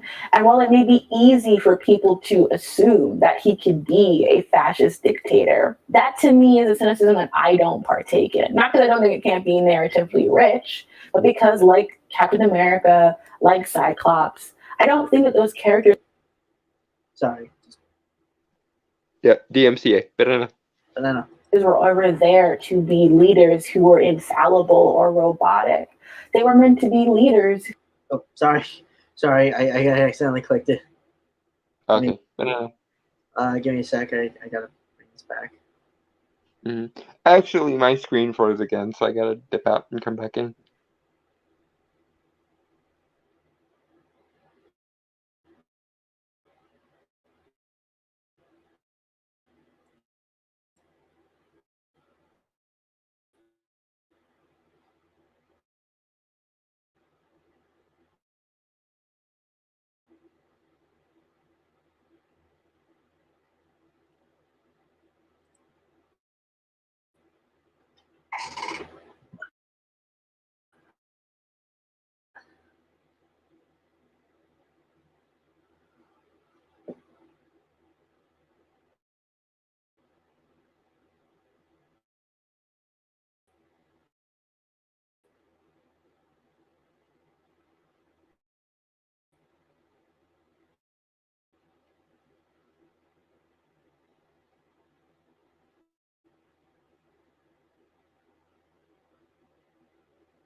Hello.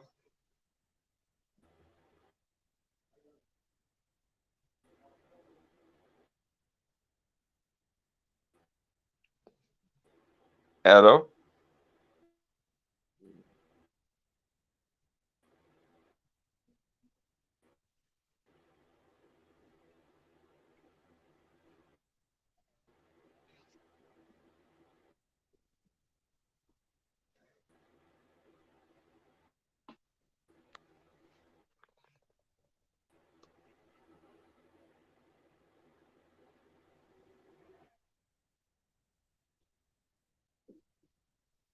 Hello?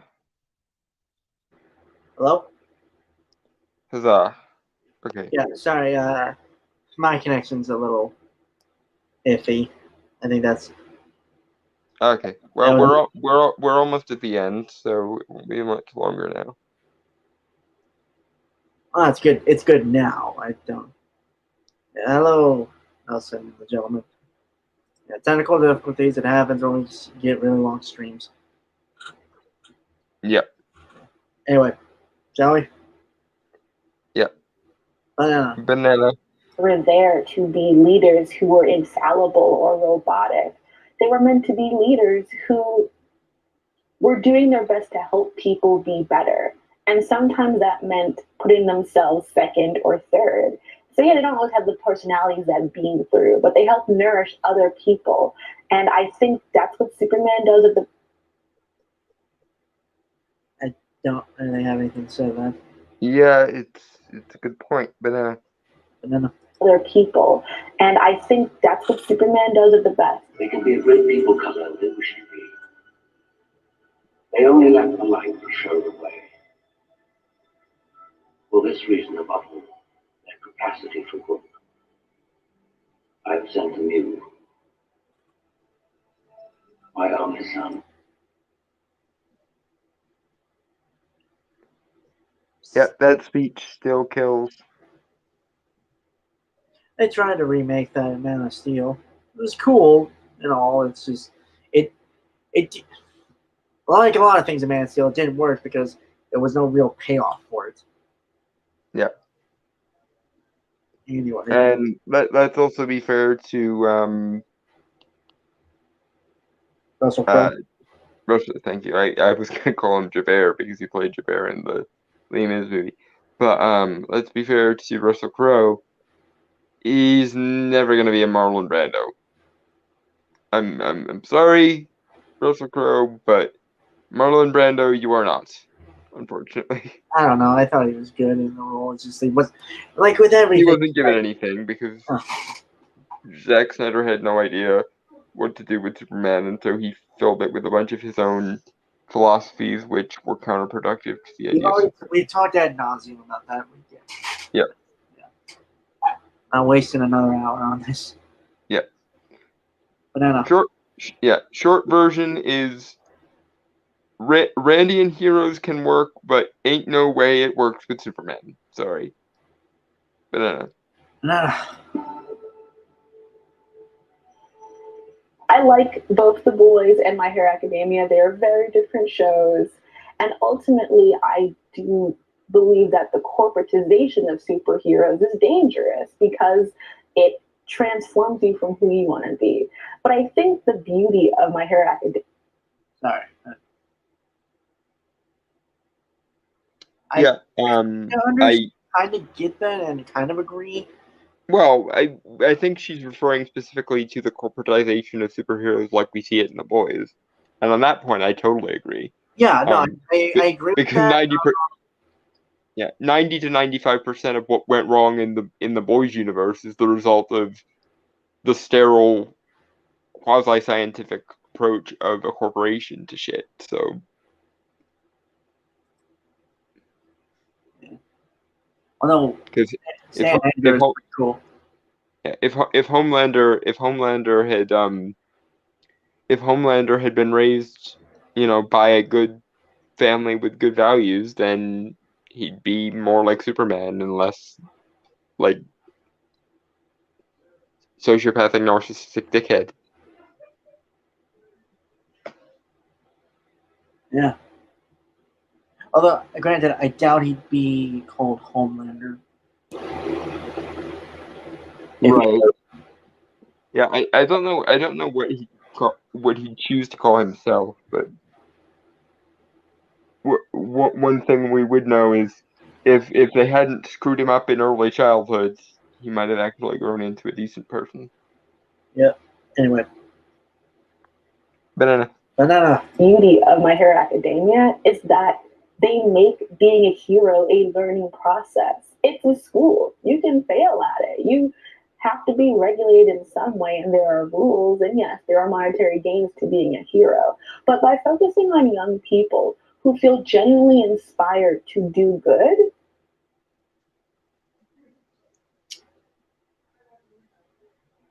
Yep.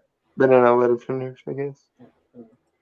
you are seeing young people at their core who want to help. And to have someone, a character like Endeavor, who was mean to my good son, Shoto. I think it's important to see that becoming a hero is a process. It's a growth. And yes, sometimes. I mean, all of that, yeah. Yeah. I really love seeing her fangirl about stuff. Right.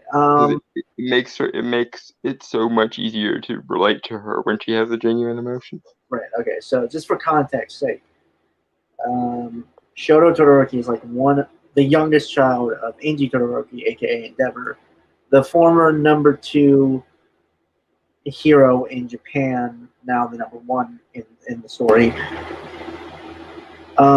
His name is like it says. His name is his name is Endeavor. Like hero name. Mm-hmm. He is. When we first see him, he's an asshole. Plain and simple. Yeah. Okay? Like the dude gets into a forced marriage with a woman because her quirk is ice, so he could create the perfect child to surpass All Might because he's been stuck at number 2 for decades now.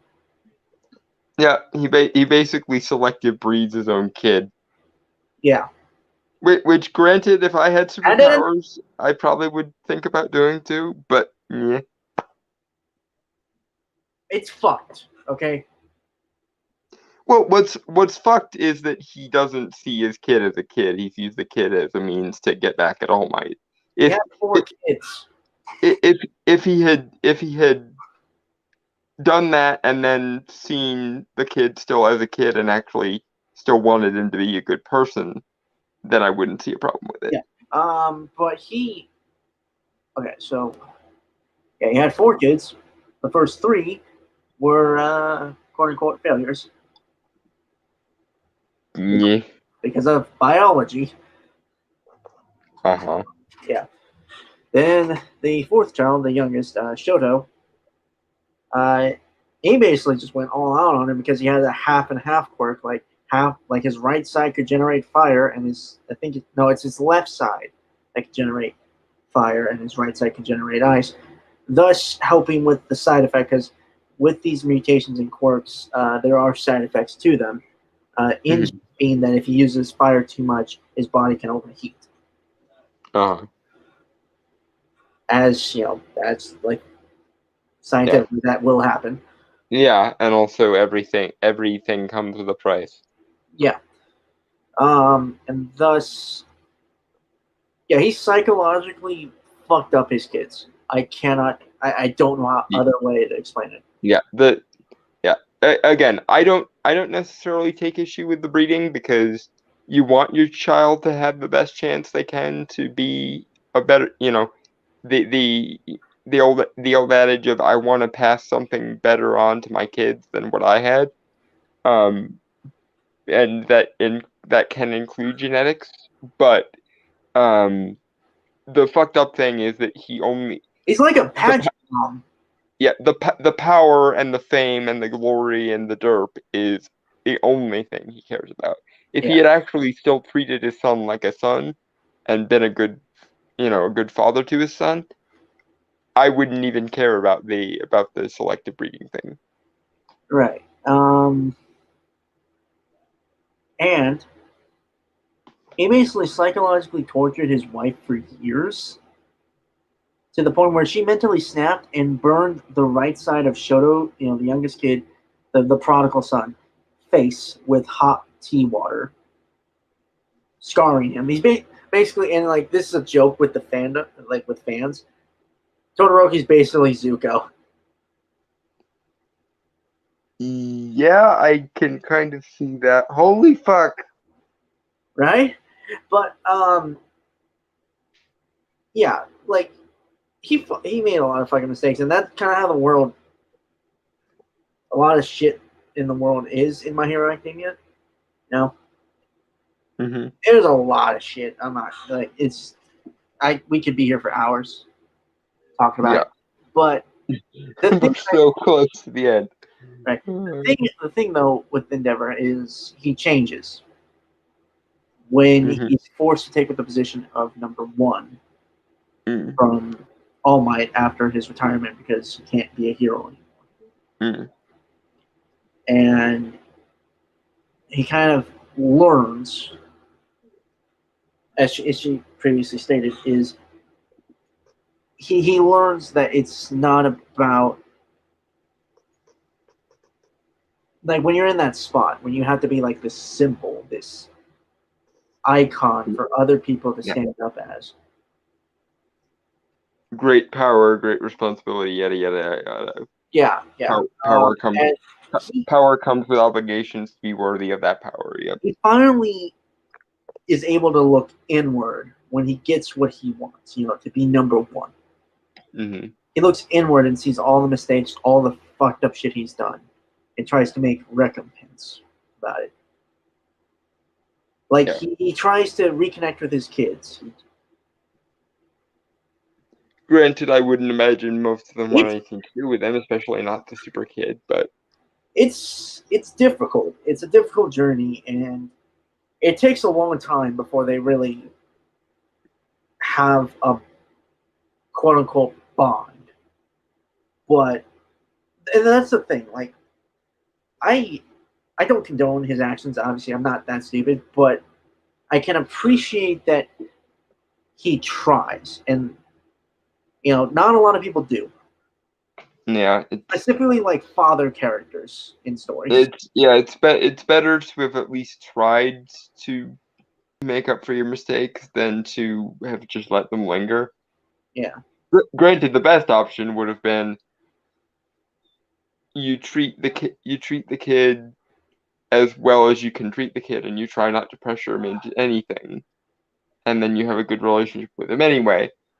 But if you have to do the fucked up shit, then at least realizing you fucked up and trying to make amends is a step in the right direction. Yeah.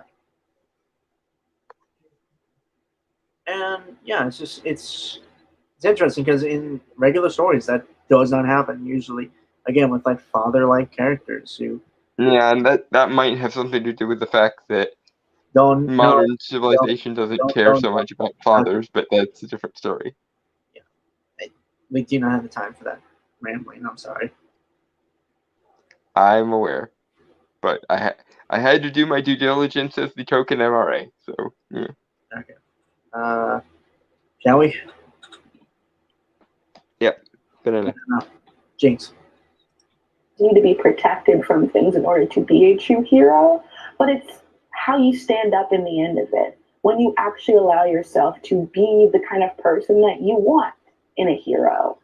And I think that, much like with Miles and Into the Spider-Verse, that is the ultimate leap of faith that we have to take. Yeah, I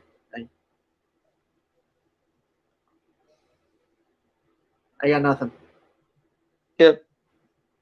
Point taken and well made. Yeah. Banana. I don't think that the voice is unproductive. That's not the point of this video. But it is to say that the people behind it are cynical about comic book movies and comic book characters. Valid. But I think My Hero Academia is a show that's built around the positivity and goodness that superheroes can be. Not. I have to slightly disagree with her because I do genuinely think that the voice is somewhat counterproductive. I'm kind of on the fence about that. Yeah, not majorly so, but I do think that kind of cynicism is intellectually undefensible and disingenuous, and that as a product of it, the boys shows everything wrong with that mentality. Yeah. Nelson, the gentleman. So because I joke around a lot, does that mean I'm comfortable with myself? Not necessarily. Some people use humor to insulate themselves. But one thing is for sure, when you do become comfortable with yourself, it's a lot easier to laugh at yourself and to let other people laugh at you than otherwise. Yeah.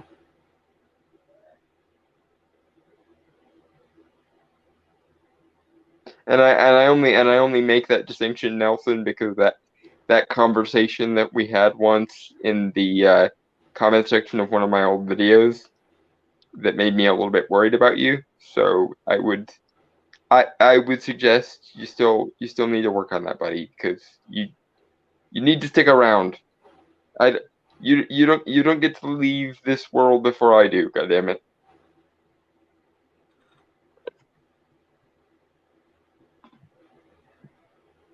I don't know what to say. He was having a very, very bad day, and he asked me. It's in the comment section of one of my videos if anyone is curious. But long story short, Nelson and I had a heart to heart about leaving the world. I tried my best to give him some resources that appear to have helped at least a little bit, but still. Alright. Yeah. Honestly, yeah, Dalton will do some scary ass shit to bring you back if you do leave before him. Oh yeah, there's going to be necromancy. If any of the people whom I care about die before me, I'm going all fucking Dracula on their asses.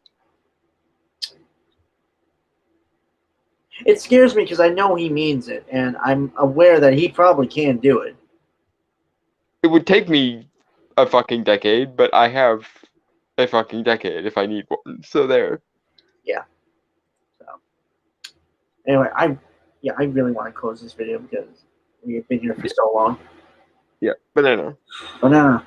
Not perfect, but always evolving, always learning, and always on a journey to do better. I think that's pretty neat.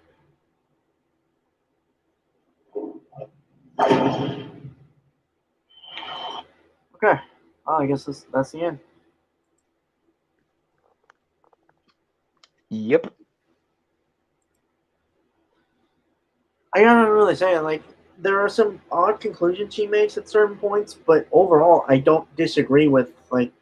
Yeah, it's the tragic thing about her because I genuinely feel like she has a good sense of things, but because of the ideology she chooses to subscribe to, she can't go that last step.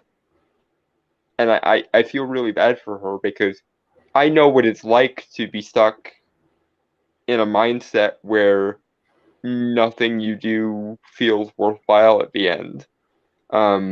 Like I said, Nelson and I had quite the heart to heart in the comment section on one of my old videos about this exact issue, and I pointed him in the direction of a live stream that me and Mr. E did on our Men's Issues channel that was specifically about suicide. So I get what happens when you get a wrong-headed idea in your head and it won't leave. But it's sad when, somebody with so much potential with even with all that shit going on in your head, you still manage to get to a good point. It just makes me think, if you can still be this intelligent with a wrong-headed ideology in your head, how intelligent could you be if you just let it go for a second and re-examine things? Yeah.